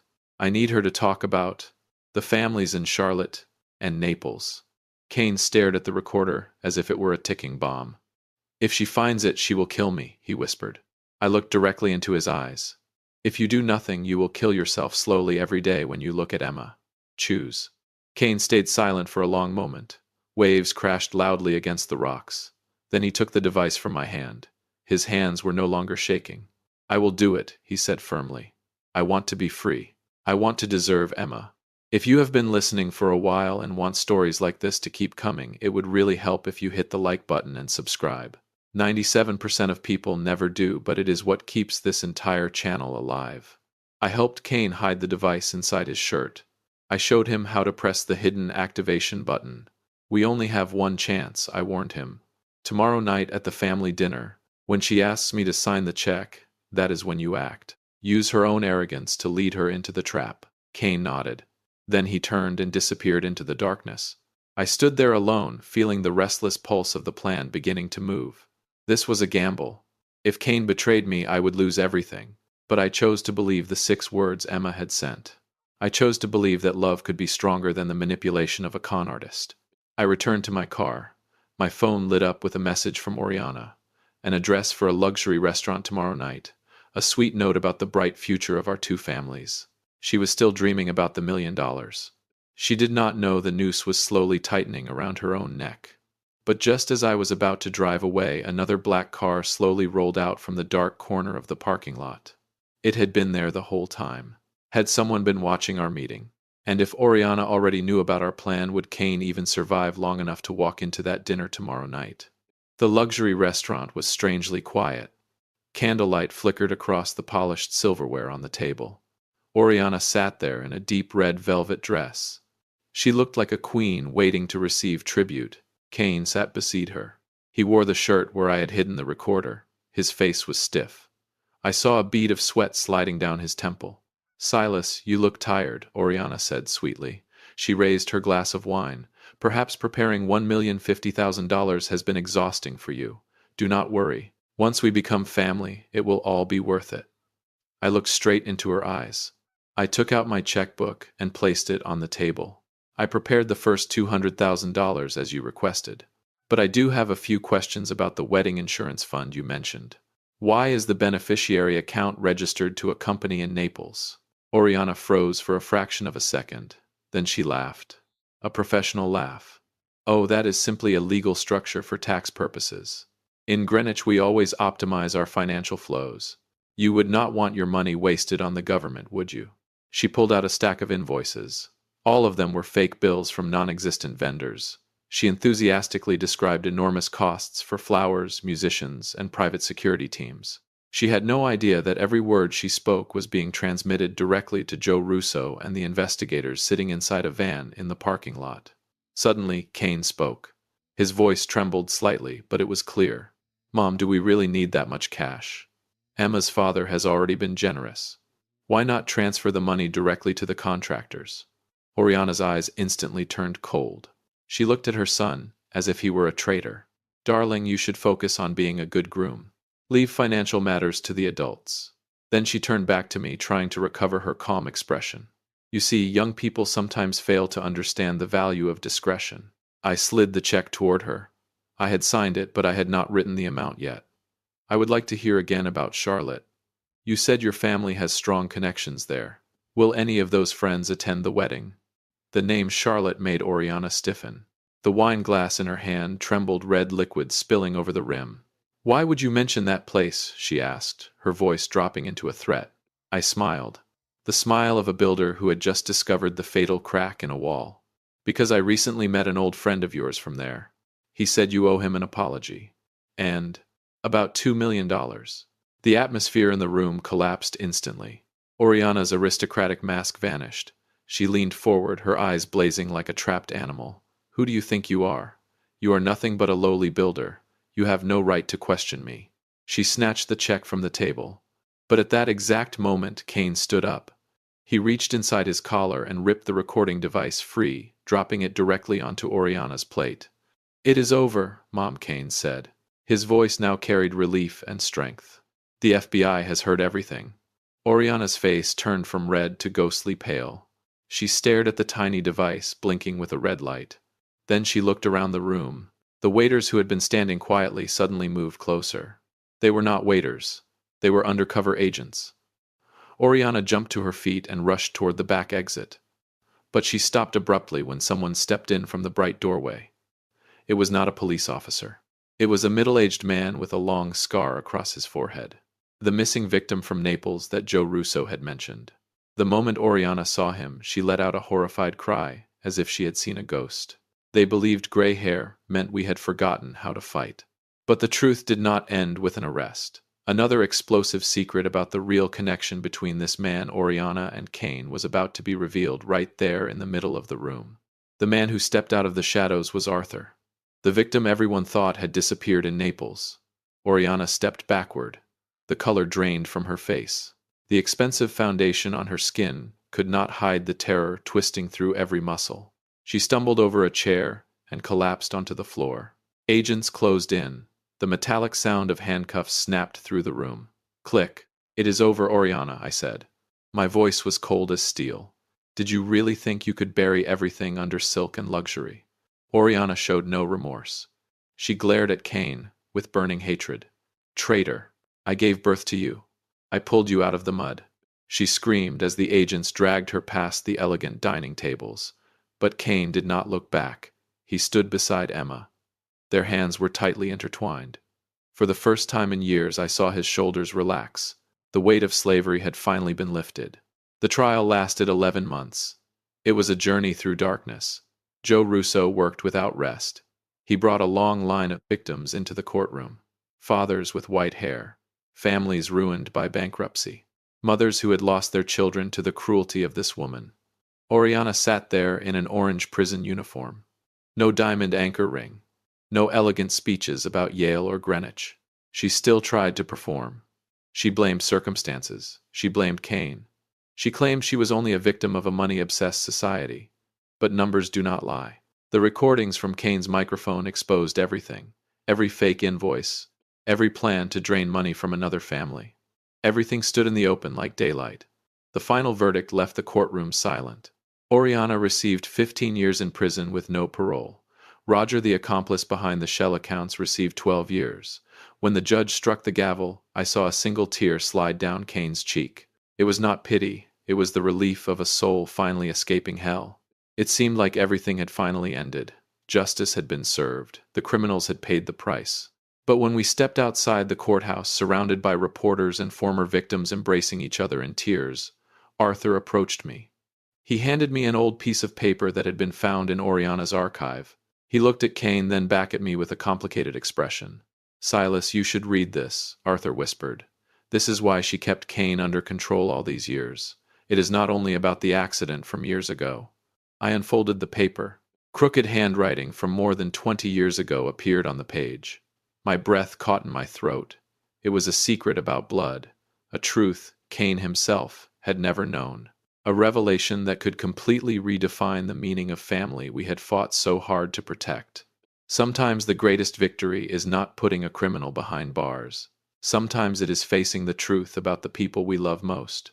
But would Emma and Kane still be able to move forward once this terrible truth came to light? I stood beneath the old oak tree in my yard. The evening breeze moved gently through the leaves.